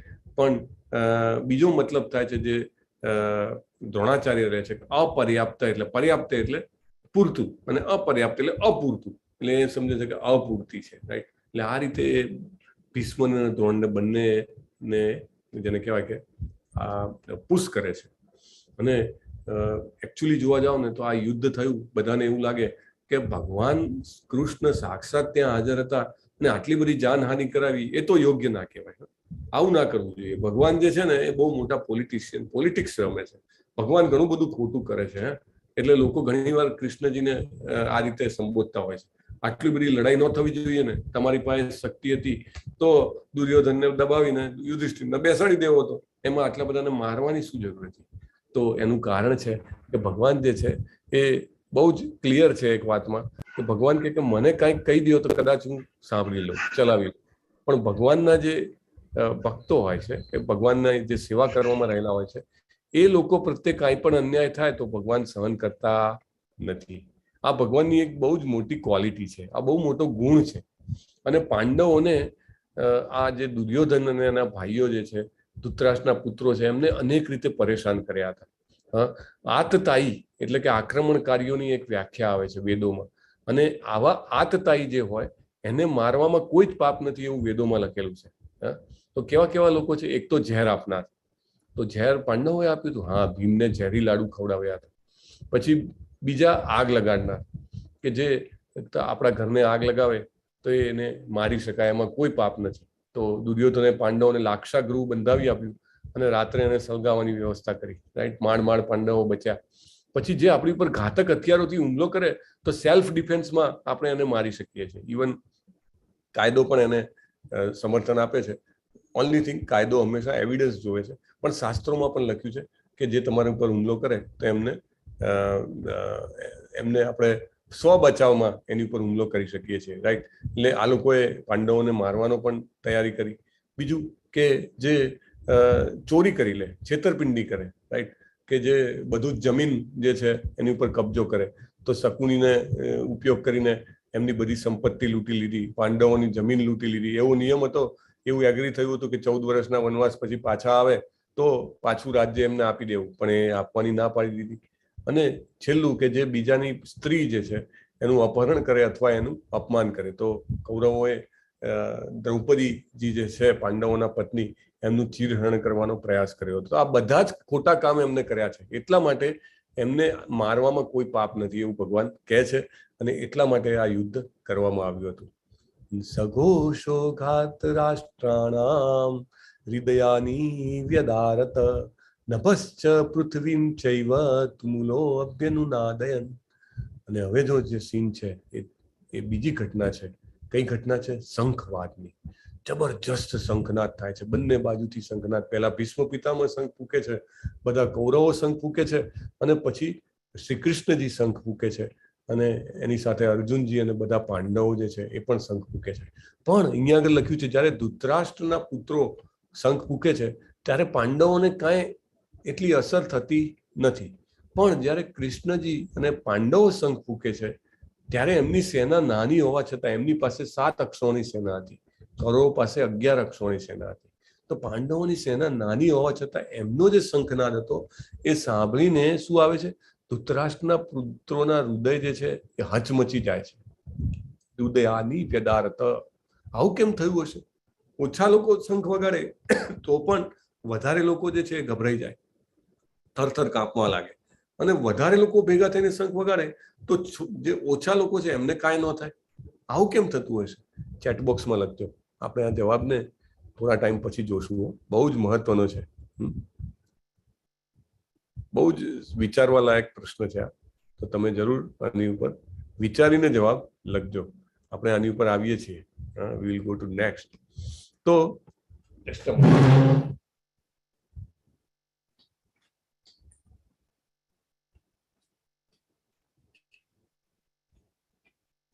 Power connection. ઓકે, એક જવાબ આવી ગયો છે, વેરી ફાસ્ટ, બહુ સરસ. Because they have Lord Krishna in their team. Keval Parekji, વાહ ભાઈ વાહ. ઉર્વશીજી, Duryodhan knows they are stronger than them. ઓહો, વાહ ભાઈ વાહ. બધાને ઘણી બધી જ્ઞાન છે, હે ને? બહુ સાચી વાત છે. જે શંખ ફૂંકવામાં આવ્યા હતા એ શંખની ધ્વનિમાં ઘણો બધો ડિફરન્સ હતો, રાઈટ? પાંચજન્ય ઋષિકેશો એવું કહે છે, રાઈટ? ઋષિકેશ જે છે ભગવાન શ્રી કૃષ્ણ, એમના શંખનું નામ શું હતું? પંચજન્ય. યસ. બીજા બધા જવાબ આવ્યા છે. વિપુલજી લખે છે પાંડવ વોઝ હેવિંગ કન્વિક્શન. હા, એનામાં જેને કહેવાય ને કે વિશ્વાસ હતો એમના શંખ બજવામાં. અમે ધર્મની સાઈડ છીએ, ભગવાન અમારી સાથે છે, વી વિલ વિન, રાઈટ? શરદ વ્યાસજી લખે છે કૃષ્ણ ભગવાન પંચજન્ય શંખ. બરાબર છે. આત્મવિશ્વાસ. રાજેન્દ્રસિંહજી લખે છે, બહુ સરસ. યસ. તો યસ, જાદવજી, સત્યનો પથ.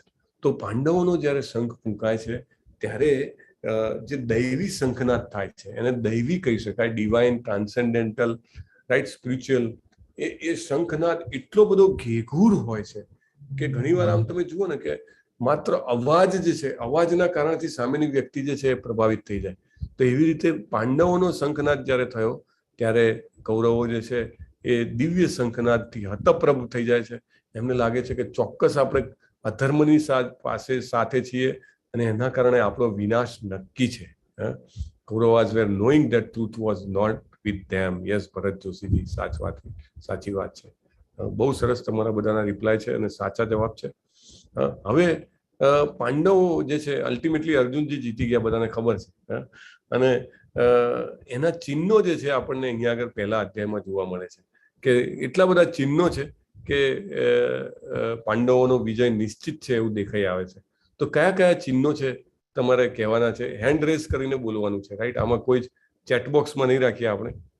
Yes, Vivek Dehadeji did not know about their truthness but they believed it. અચ્છા, ઓકે. પાંડવોના વિજય ચિહ્ન કયા કયા છે? કોણ કહેશે? હરે કૃષ્ણ. હા, ગીતાબેન, નિધિ, બોલો. કપિધ્વજ, પછી દેવી રથ, કુરુક્ષેત્ર, પછી શંખ. થેન્ક યુ, ધન્યવાદ. હા, 4-5 બોલી ગયા છે. હા, બોલો. પૂનમજી, તમે અનમ્યુટ કર્યું છે. નવ્યાજી, ઉર્વશીજી, બધા એક બે જે કોઈ પણ આવડતા હોય બોલી. શ્રી કૃષ્ણ ભગવાન. ધર્મક્ષેત્ર, દિવ્ય રથ, ધર્મક્ષેત્ર, દિવ્ય રથ, સાચી વાત. ગાંડીવ ધનુષ, પશુપતાસ્ત્ર, મોક્ષદા એકાદશી, મોક્ષદા એકાદશી, ઋષિકેશ શક્તજીવિતા. હા, નિલેશ જોશીજી, તમારે કઈ એડ કરવાનું છે? સાચી વાત છે ઉર્વશીજી. And Pandavas were right. Pandavas were right. They were fighting for their right. બહુ સાચી વાત છે. પોતાના હક માટે લડી રહ્યા હતા. They were fighting for their rights. બહુ સરસ. Thank you. તો આપણે જોઈએ તો આ બધા કારણો છે કે જેના કારણે પાંડવોનો વિજય નક્કી હતો. ઇટ વોઝ, એવું લાગે કે તદ્દન બધાને ગળા સુધી ખાતરી આવી ગઈ. જેવો શંખનાદ થયો એવો તરત જ કોન્ફિડન્સ આવી ગયો. તો પહેલી વાત શું, ધર્મક્ષેત્ર જે મેદાન હતું, મેદાન જે છે એ આખું સ્પિરિચ્યુઅલ હતું, આધ્યાત્મિક હતું, અને એમાં સ્વાભાવિક છે કે જે ધર્મની સાઈડ હોય એને હેલ્પ થાય. રથ જે છે અગ્નિ આપ્યો હતો, અગ્નિદેવ જે છે એમનો રથ હતો, એટલે ગમે તેટલા અસ્ત્રો એની ઉપર ફૂંકાય, એની ઉપર લાગે ને તો પણ એ રથ જે છે એને કશું ના થાય, રાઈટ. એવો જ દિવ્ય રથ હતો. અત્યારે બુલેટ પ્રૂફ કાર આવે છે, ખબર છે, એની ઉપર ગોળીઓ છોડે, એની ઉપર બોમ્બ ફોડે તો પણ એની અંદર બેઠેલા માણસનું કાંઈ ન થાય, એને કાંઈ અસર જ ન થાય, રાઈટ. એટલે આપણે એવું નહીં કહીએ કે બુલેટ પ્રૂફ હતો, પણ એનો જે રથ હતો અગ્નિદેવે પોતે આપ્યો હતો, એટલે એને કાંઈ અસર ન થાય. પછી કપિધ્વજ, એટલે એની જે નિશાની હતી, એનો ધ્વજ હતો, એની પર હનુમાનજીનું ચિહ્ન હતું. હનુમાનજી પોતે ત્યાં આગળ હાજર હતા, રાઈટ. એટલે એ હનુમાનજીએ જ્યારે રામ ભગવાન તરીકે ભગવાન આવ્યા હતા ત્યારે એમને રાવણની ઉપર વિજય અપાવ્યો હતો, લંકા વિજય કરાવ્યો હતો, ને એ જ હનુમાનજીને કન્વિન્સ કર્યા હતા પાંડવોએ કે ભાઈ તમે પણ અમારા જીવનનું જ્યારે મોટું યુદ્ધ થાય ત્યારે તમે હાજર રહેજો. એટલે હી હેઝ કમ, પોતે આવ્યા છે, ને ત્યાંથી એવી ચિચિયારીઓ કરે ને કે બધા જે બિહાઈ જાય સામેની સેનાવાળા, રાઈટ. પછી શંખનાદ, એવો સરસ શંખનાદ થયો, અવાજથી પહેલું જ જેને કહેવાય ને કે first impression is last impression, right. પહેલી જ કોઈની ઉપર એક આભા પડે, તમે નવી વ્યક્તિને મળો અને એ તમારાથી કેવી રીતે ઇમ્પ્રેસ થાય અથવા તમે એનાથી કેવી રીતે ઇમ્પ્રેસ થાવ, એ લાઈફ લોંગ ચાલે, જીવન પર્યંત. એટલે શંખનાદ એવો થયો કે બધાને નક્કી થઈ ગયું, ભલે યુદ્ધ ગમે તેટલા દિવસ ચાલે, વિજય તો પાંડવનો થશે. પછી એમની પાસે કયું હતું, મિસાઇલ લોન્ચર હતું. કયું મિસાઇલ લોન્ચર? ગાંડી મિસાઇલ લોન્ચર નહીં, પણ ધનુષ્ય કહી શકાય, અને સર્વશ્રેષ્ઠ ધનુષ્ય હતું. શિવજી પાસેથી એને પશુપતાસ્ત્ર પણ મળ્યું હતું. અને દુર્યોધનના મોહેથી શબ્દો નીકળી જાય છે. જો અમુક વાર છે ને આપણા મોહેથી કંઈક જે થવાનું હોય ને નીકળી જાય. દુર્યોધન કહે છે કે આ બધા મારા માટે જીવ દેવા માટે આવ્યા છે. ધેટ મીન્સ કે બધા they are going to die, બરાબર, એ મરવાના છે. અને એ દિવસ પણ કેવો હતો, અદ્ભુત મોક્ષદા એકાદશી. આવો દિવસ હોય તો એ દિવસે સ્વાભાવિક છે કે જે ધર્મની સાઈડ હોય એ બધાને હેલ્પ થાય. અને ભગવાન જે છે એમને માધવ કીધા છે, એટલે ભાગ્યની લક્ષ્મી જે છે એમની સાથે છે. ઘણા બધા લોકો લક્ષ્મીની પૂજા કરતા હોય કે ધન મળે, પણ ઘણા બધા લોકો બુદ્ધિશાળી હોય કે જે લક્ષ્મીના પતિ છે એમની આરાધના કરે, લક્ષ્મીજી એમની હારે આવે છે. એટલે માધવ જે છે, અર્જુન એમને માધવ કહે છે. તો માધવ એટલે ભાગ્યની લક્ષ્મીના પતિ, એટલે એ જ્યાં હોય ત્યાં ભાગ્ય લક્ષ્મી હોય જ, અને એનું ભાગ્ય હંમેશા સારું જ હોય. અને ઇન્દ્રિયોના સ્વામી, બધાની ઇન્દ્રિયોના સ્વામી એવા ઋષિકેશ ત્યાં આગળ પોતે હાજર છે. સો આ બધા કારણો છે કે જેથી પાંડવો જીતી ગયા. હવે અર્જુન જે છે લડવાની ના પાડે છે, અને એવું કહે એ રથને વચ્ચે લઈ જવાનું ભગવાને જ્યારે કહે છે, ભગવાન જ્યારે વચ્ચે રથને લઈ જાય છે ત્યારે જુએ છે કે ઓહો, મારી સામે મારા દાદા છે, મારા ગુરુ છે, એમની સામે તો હું કેવી રીતે લડી શકું. તમને ખ્યાલ હોય તો એ પહેલું તીર એમના ચરણોમાં મારે છે કે હું તમને પ્રણામ કરું છું. અને દ્રોણાચાર્ય પણ પહેલું તીર જે છે એવી રીતે ચલાવે છે કે એના મુગટને અડીને જાય છે કે તને આશીર્વાદ આપું છું, વિજયી ભવ, રાઈટ. એટલે એનું થાય છે કે જે દાદાના ખોળામાં હું રમ્યો છું, ઉછર્યો છું, જે ગુરુએ મને તીર કામઠું પકડતા શીખવાડ્યું કે આ હાથે આમ પકડને આ રીતે દોરી ખેંચ, એ ગુરુની સામે હું શસ્ત્ર કેવી રીતે ચલાવી શકું. જુઓ, સારા માણસ હોય ને, સારો માણસ હંમેશા કૃતજ્ઞ હોય. એટલે એને હંમેશા કૃતજ્ઞતા હોય કે મારી ઉપર જેને ઉપકાર કર્યો છે એની ઉપર તો હું કદી અપકાર ના કરું, રાઈટ. એટલે ઇટ વોઝ વેરી ક્લિયર. અને આટલા બધા લોકો મરી જશે, એને દયા પણ હતી, એટલે લડવાની ના પાડે છે. અને એના એ અલગ અલગ લક્ષણો બતાવે છે કે મારા અંગો છે એ ધ્રુજી રહ્યા છે, મોં સુકાઈ રહ્યું છે, આખું શરીર જે છે એ ધ્રુજારી પામી રહ્યું છે, મારા રૂવાટા ઊભા થઈ ગયા છે, હાથમાં મારું ધનુષ્ય નથી પકડી શકાતું. એ મોટો લડવૈયો હતો છતાંય આવું કહે છે, મારી આખી સ્કિન છે એ બધી બંધ, ત્વચા આખી બળી રહી છે મારી, અને હું ઊભો નથી રહી શકતો. ઘણી વાર અશક્તિ હોય ને માણસ નહીં આમ ચક્કર ખાઈને પડી જાય, તો કે હું ઊભો નથી રહી શકતો. અને મારું મન તો જે છે ને એટલું બધું ટેન્શનમાં છે, એટલી બધી એન્ઝાયટી છે, એટલી ચંચલતા છે, એટલે મારે લડવું નથી. અર્જુન આ બધા જે વર્ણન કરે છે એ લોકોને કાં તો બહુ મોટી આધ્યાત્મિક સમાધિ થાય ત્યારે થાય, કાં તો એ બહુ જ ભયમાં હોય ત્યારે થાય. પણ અર્જુન જે છે એ એકચ્યુઅલી બહુ દયાળુ છે, અને એના કારણે એને આ બધું થાય છે. અર્જુન 5 કારણોના કારણે લડવાની ના પાડે છે. એમાંથી 4 કારણો આ અધ્યાયમાં આવે છે, અને એક કારણ જે છે એ આપણને આવતા બીજા અધ્યાય એટલે આવતીકાલના અધ્યાયના 6થા શ્લોકમાં આવે છે. પહેલું કારણ છે કે કરુણા. અર્જુન કહે છે કે કૃષ્ણ મારા મિત્રોને, સંબંધીઓને મારી સામે આવી લડાયક ભાવનામાં જોઈને મને અંગો કાપી રહ્યા છે, મોં સુકાઈ રહ્યું છે, અને ખબર છે કે કરોડો લોકો મરવાના છે, રાઈટ. અને હંમેશા જે સારો માણસ હોય ને, ભલે શક્તિશાળી હોય, પણ એનામાં દયા ખૂબ હોય.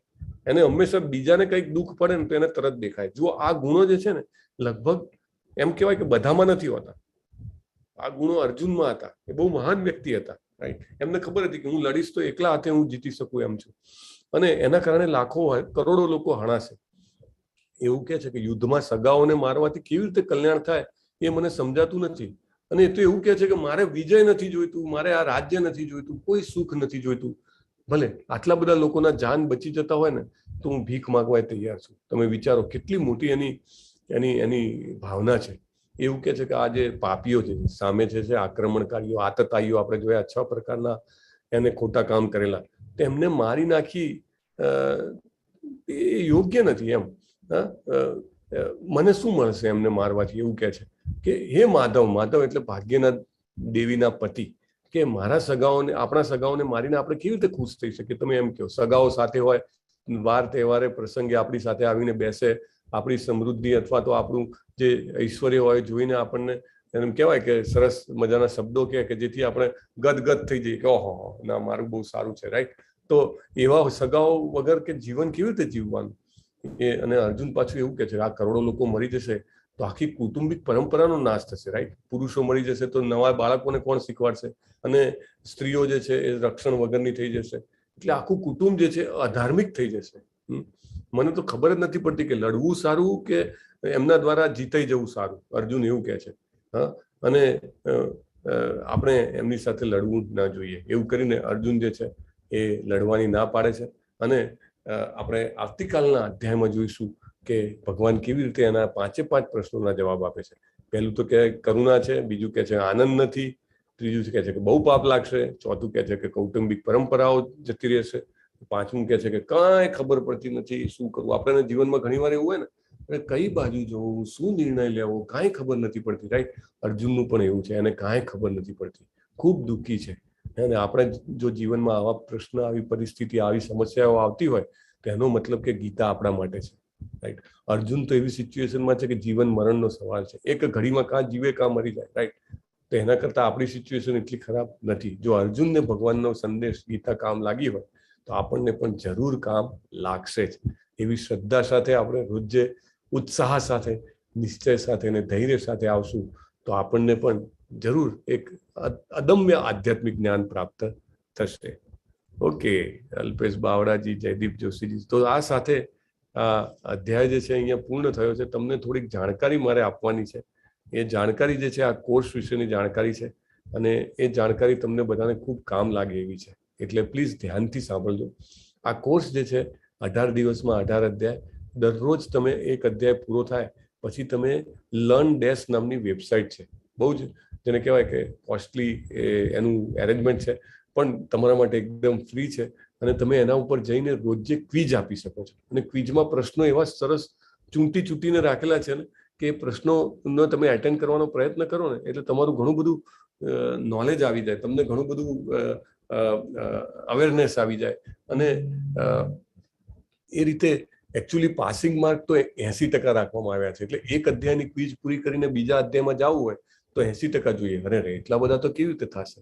હા, પણ એનો એક ફાયદો છે. સમજો કે તમે પહેલી વાર એટેન્ડ કર્યું, તમારા 10માંથી 7 સાચા પડ્યા અને 70% માર્ક આવ્યા, તો તમે એમાં જે 3 ખોટા પડ્યા હોય ને એમાં ત્યાં નીચે કેમ ખોટા પડ્યા એ પણ તમને બતાવશે. તો તમે નોટ કરી શકો છો અને ફરીથી એ ક્વિઝ આપી શકો છો, ગમે તેટલી વાર આપી શકો છો. અને મલ્ટિપલ ચોઇસ ક્વેશ્ચન છે, એટલે બહુ ઉત્તર પ્રશ્ન. એટલે તમારે ખાલી સિલેક્ટ જ કરવાનું કે પહેલામાં પહેલો ઓપ્શન, બીજો ઓપ્શન, ત્રીજો ઓપ્શન, ચોથો ઓપ્શન. તો તમે અનેક વખત આપીને તમે એમાં 80%થી વધારે 100% સુધી લગભગ બધા 100% તો લાવતા જ હોય છે. અરે 100%? હા, આધ્યાત્મિક પરીક્ષા છે, આમાં ભગવાન આપણને 100% પાસ કરે, રાઈટ. તો એ 100% કરીને બીજા અધ્યાયમાં, ત્રીજા અધ્યાયમાં એમ કરીને તમે જયારે 18 અધ્યાય પૂર્ણ કરો ત્યારે તમને ઓટોમેટિકલી તમને સર્ટિફિકેટ મળે છે, તમારા ઈમેલ પર આવે છે. અને તમે જે નામ લખ્યું હોય, તમે લર્ન ડેશ પર એન્ટ્રી કરો ત્યારે જે નામ લખ્યું હોય એ જ નામનું સર્ટિફિકેટ તમને પ્રાપ્ત થાય છે. એટલે એ એક બહુ મોટી વ્યવસ્થા છે, તો જરૂર એમાં ભાગ લેશો. બીજી વાત છે, ફીસ જે છે એના વિશે અમરીશ પ્રભુ પણ મદદ કરશે. તમને કાંઈ તકલીફ હોય રજીસ્ટ્રેશન કરવામાં તો એ તમને મદદ કરશે. કાલથી આપણે થોડો સમય બનશે તો રજીસ્ટ્રેશન માટે રાખશું, રાઈટ. બીજી વાત છે કે તમારું જે વોટ્સએપ ગ્રુપ છે એમાં નવી માહિતીઓ આવતી રહેશે, તો એમાં તમારે કનેક્ટેડ રહેવાનું, રાઈટ. જાતની ઇન્ફોર્મેશન એમાં આવશે. અમુક ક્યારેક કામની ના હોય પણ મોટા ભાગની કામની પણ હોય, રાઈટ? તો એ તમે ઉપયોગ કરી શકો છો. દાખલા તરીકે નવી યાત્રાનું એનાઉન્સમેન્ટ, અત્યારે મેંગ્લોરની યાત્રા ચાલે છે, એ જવાની છે 18, 19, 20 જન્માષ્ટમી ઉપર. તો તમે એ યાત્રામાં જોડાઈ શકો છો, એનું રજીસ્ટ્રેશન કરાવી શકો છો, એની લિંક આવે. બીજી વાત કે પુસ્તકો ખરીદવાની. પુસ્તકો, હા, આ કોર્સનો જે છે અમે સિલેબસ નક્કી કર્યો છે, એમાં 4 પુસ્તકો છે. આ એક મુખ્ય પુસ્તક છે, એને ભગવદ્ ગીતા યથારૂપ કહેવાય છે, બરાબર? અને બીજું જે પુસ્તક છે એને આત્મ સાક્ષાત્કારનું વિજ્ઞાન. ભગવદ્ ગીતાને સાયન્ટિફિકલી સમજવાની એક નાની પુસ્તિકા છે, રાઈટ? એ આત્મ સાક્ષાત્કારનું વિજ્ઞાન. અને ત્રીજી પુસ્તક છે પૂર્ણ પ્રશ્ન પૂર્ણ ઉત્તર. પહેલી થઈ Bhagavad Gita as it is, બીજી થઈ સાયન્સ ઓફ સેલ્ફ રિયલાઇઝેશન, ત્રીજી થઈ perfect question perfect answer, right? તો એ બુક તમે મળે છે. સાથે સરસ શ્રી રાધા ગોવિંદનો ફોટો, એક જપમાળા અને બેગ મળે છે, જપા બેગ. તો તમે એમાં જપ કરી શકો છો, રાઈટ? બહુ સરસ આખો સેટ છે. ચૂંટીને એ પુસ્તકો રાખેલા છે, તો તમે એ લઈ શકો છો, રાઈટ? સો દેટ ઇઝ પુસ્તકો અંગે. અને તમે પુસ્તક લેવાને સાથે સાથે તમે વાંચો તો તમને બહુ જ આ યાત્રા એકદમ આનંદદાયક લાગે અને વધારે તમને સમજ આવે, એટલા માટે છે. સો એ છે. ચોથી વાત એવી છે કે તમારા ગ્રુપમાં જે છે એ એડમિન હશે, વોટ્સએપ એડમિન. દાખલા તરીકે અમરીશ પ્રભુ છે અહીંયા આગળ, અને બેલા માતાજી છે. તો એ જે છે એ વોટ્સએપ એડમિન છે. તમારે કાંઈ પણ પ્રશ્ન હોય તો તમે એમને પર્સનલી મેસેજ કરીને કે એ રીતે તમે પૃચ્છા કરી શકો છો. આપણે દરેક અધ્યાયના અંતે પ્રશ્ન જવાબનું સેશન રાખશું, તો તમે પ્રશ્ન જવાબ પૂછી શકો છો. તો તમને કાંઈ પણ પ્રશ્ન હોય મોકળાશથી પૂછવાનું, રાઈટ? બિલકુલ ઝીઝક નહીં રાખવી. અને તમે પૂછવું ના હોય ને ચેટબોક્સમાં ટાઈપ કરવું હોય તો પણ કરી શકો છો. પણ પૂછો તો વધારે સારું, તો ફેસ ટુ ફેસ આપણને ક્લેરિટી આવે. અને અહીંયા આગળ લાઈવ એટેન્ડ કરવાનો ફાયદો છે કે તમને પ્રશ્ન પૂછવાનો પણ મોકો મળે ને સેશન દરમિયાન જે પણ પ્રશ્ન જવાબ હોય એમાં પણ તમે ભાગ લઈ શકો, રાઈટ? બહુ મહત્વનું છે. અને જ્યારે લેવલ 1 તમે પૂરું કરો તો લેવલ 2માં જવાના 2 રસ્તા છે પાછા. એક નોન કમિટેડ, કે તમને કાંઈ કમિટમેન્ટ ના હોય અને તમે એમ જ ક્લાસ એટેન્ડ કરી શકો. બીજો, તમારે ડીપ ડાઈવ કરવું છે તો એમાં સરસ મજાની એની કહેવાય કે પેલી સાધના કરવાની હોય, એનું પછી હાજરી, પછી એસાઇનમેન્ટ, એ બધું આવે. તો બહુ સરસ આગળ બધા રસ્તાઓ બિછાવેલા છે તમારા બધા માટે કે આ ભગવદ્ ગીતાનું જ્ઞાન જે છે એ વિશ્વનું સૌથી મોટું સાયન્ટિફિક નોલેજ છે. એ તમને બધાને સરળતાપૂર્વક મળી રહે એની પ્રયત્ન છે. તમને બધાને વિનંતી છે કે તમે બધા નિયમ કરજો, કારણ કે જ્યારે નિયમ લઈએ ને ત્યારે ભગવાન હેલ્પ કરે કે મારે 18 દિવસ આ કોર્સ ભરવો છે, તો તમે બધા જે છે એ એમાં ભાગ લઈ શકો છો, રાઈટ? સો વિથ ધેટ હું કન્ક્લુડ કરું છું અને તમને બધાને વિનંતી છે, પ્રશ્નો હોય તો વેલકમ છે. કોઈ પણ પ્રશ્નો હોય તો યસ, અમરીશ પ્રભુએ જો બધી લિંક મૂકી છે, ક્વિઝની લિંક મૂકી છે, તો રજીસ્ટ્રેશન કરાવી લ્યો. પછી જપમાળા, બેગ, પછી ભગવદ્ ગીતા લેવાની. ઓકે. ઉર્વશીજી લખે છે return material of what we discuss today. હા, તમે જ્યાં ક્વિઝ આપશો ને ત્યાં આગળ આ પ્રેઝન્ટેશન, ઇવન એનાથી મોટું પ્રેઝન્ટેશન, આપણે ઓછી સ્લાઇડ છે, આનાથી લગભગ 2.5 થી 3 ગણી વધારે સ્લાઇડો વાળું સરસ પ્રેઝન્ટેશન તમને ત્યાં ઉપલબ્ધ થશે. So you can take it from there. બરાબર છે? ઓકે. કોઈને કઈ પ્રશ્ન છે તો વેલકમ છે. પ્રશ્ન પૂછી શકો છો અને પ્રશ્ન પૂછતા રહેવાના. ખુલ્લા મનથી પ્રશ્ન કરજો તો જેથી તમને પણ એમાં પાર્ટિસિપેશનનો એક આનંદ થાય. હરે કૃષ્ણ. હરે કૃષ્ણ. જી, આપણે વાત કરી કે ધૃતરાષ્ટ્રની 3 ભાઈ હતા, ધૃતરાષ્ટ્ર, પાંડવ અને વિદુર. જી. હા, તો ધૃતરાષ્ટ્રની ટૂંકમાં વિકલાંગતાને કારણે પાંડવને બનાવ્યા. જી. પાંડવના મૃત્યુ પછી વિદુરને કેમ ન બનાવ્યા? હા, મહાભારતને લગતો પ્રશ્ન છે તમારો. અને એ આમ જોવા જાવ તો શોર્ટમાં તમને આન્સર આપી શકું છું કે એક તો ઇમ્પોર્ટન્ટ પોઈન્ટ એ છે કે ત્રણેયના પિતા જે છે એ મહર્ષિ વેદવ્યાસ હતા. મહર્ષિ વેદવ્યાસ કે જે ભગવાનનો અવતાર હતા.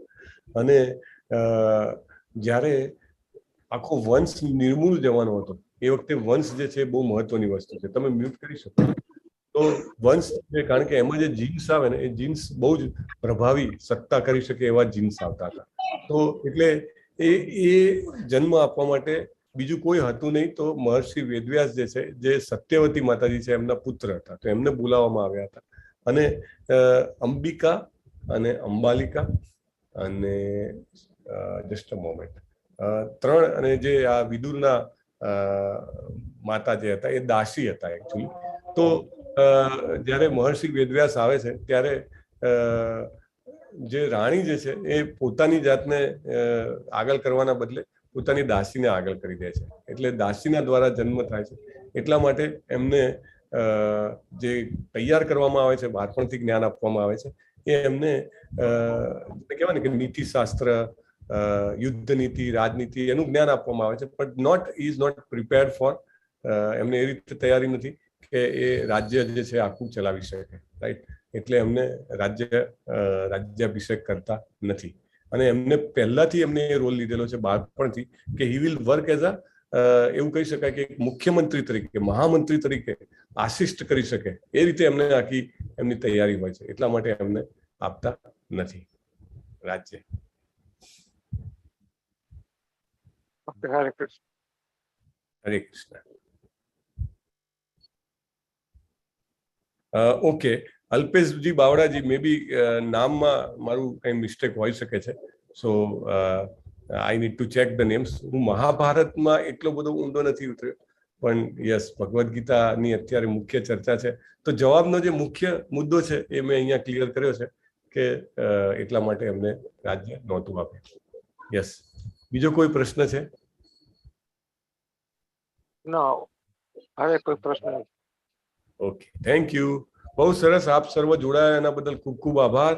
અને મને ખાતરી છે કે આપણે આ 18 દિવસની યાત્રામાં બહુ સરસ રીતે ભગવદ્ ગીતાના જ્ઞાનને આગળ ચર્ચા કરીશું, પ્રશ્ન જવાબ કરીને રીતે. હા, બોલો ને, કોઈને પ્રશ્ન છે? હા, લાઈક આ તો આપણા શ્રી કૃષ્ણ ભગવાને અર્જુનને કુરુક્ષેત્રમાં ગીતા કીધી, પણ ત્યારે તો કોઈ લખતું નહોતું, તો who has written the Gita? બહુ સરસ પ્રશ્ન છે. Thank you very much. Actually Hare Krishna. Mute રાખી શકો છો. હરે કૃષ્ણ. હા, તો એકચ્યુઅલી મહર્ષિ વેદવ્યાસ જે છે એ ભગવાનનો અવતાર છે. અને એમનો અવતાર જ એટલા માટે થયો હતો કે કલિયુગમાં જે લોકો આવવાના છે, એટલે કે આપણે બધા, એમની મેમરી એટલી શાર્પ નહીં હોય. અરે આવું કેમ કહો છો? મારી તો મેમરી બહુ શાર્પ છે. ના, એવું નહીં. એકચ્યુઅલી પહેલા જે વૈદિક સમય હતો, જે હાયર એજીસ હતા, એટલે કે જે ત્રેતા, દ્વાપર, સત્યયુગ, એ યુગમાં લોકોની યાદદાસ્ત એવી હતી કે એક વાર જ સાંભળે ને આખો શ્લોક યાદ રહી જાય. સમજો 18,000 શ્લોકનું ભાગવતમ છે, એક જ વાર સાંભળીને સૂત ગોસ્વામીએ યાદ રાખી લીધું. પણ કલિયુગ આવતો હતો એટલે મંદાસુ મંદ મતયો મંદ ભાગ્યા. કલિયુગના લોકો કેવા છે? તો મંદમતી વાળા છે, એમને યાદ નહીં રહે. એટલા માટે મહર્ષિ વેદવ્યાસે જન્મ લીધો અને એક વેદને 4 વેદોમાં વિભાજિત કર્યા. એમને 18 મુખ્ય પુરાણો, 18 ઉપપુરાણો અને મહાભારત, રામાયણ ની રચના કરી. રાઈટ. એટલે સ્પેશિયલી એ લખવા જ આવેલા હતા. સો એમને પોતે આ લિપિબદ્ધ કર્યું છે, જેથી કરીને ભવિષ્યમાં આપણે બધા જે છે આ ભગવદ્ ગીતાના જ્ઞાનનો લાભ ઉઠાવી શકીએ. એમને લખીને આપણને આપીને ગયા છે. યસ, ઉર્વશીજી, બરાબર છે.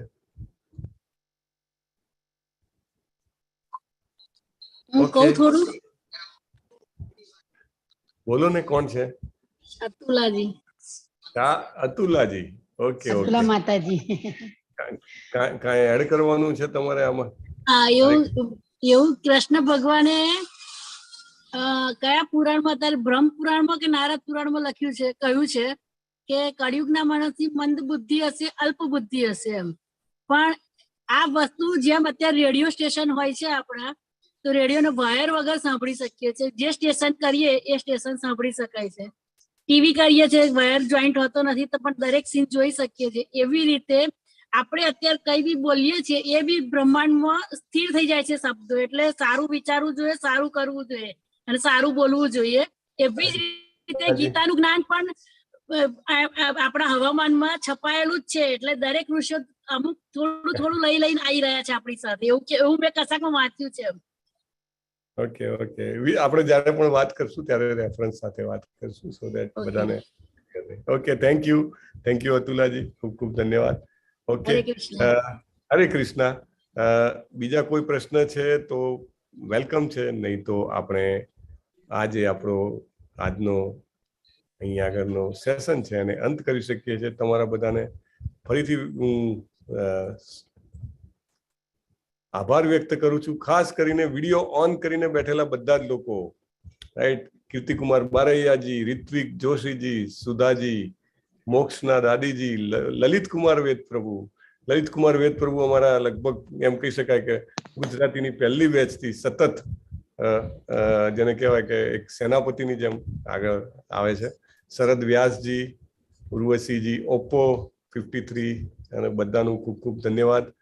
મને આપણે કાલે મળીશું. જયદીપ જોશીજી, ભરત અમીરભાઈજી, બધાનો ખૂબ ધન્યવાદ. અને આવતીકાલે શ્લોક જે છે એ વધારે છે એટલે શ્લોકોનું પઠન 7:15 વાગે ચાલુ થઈ જશે. બરાબર? એ ખૂબ લાભો છે. તો જેને પણ બધાની ઈચ્છા હોય, જુઓ આજે પણ ઘણા બધા લોકો સાંભળવા આવ્યા હતા અને એનો જેને કહેવાય આનંદ પ્રાપ્ત કર્યો હતો. તમે બધા પણ એનો લાભ લઈ શકો છો. તો 7:15 થી 8 વાગ્યા સુધી શ્લોકા પઠન ચાલશે અને પછી 8 વાગ્યાથી આપણે ચર્ચા કરીશું. હા, અમરીશ પટેલજી બોલો ને, તમે હેન્ડ રેઝ કર્યો.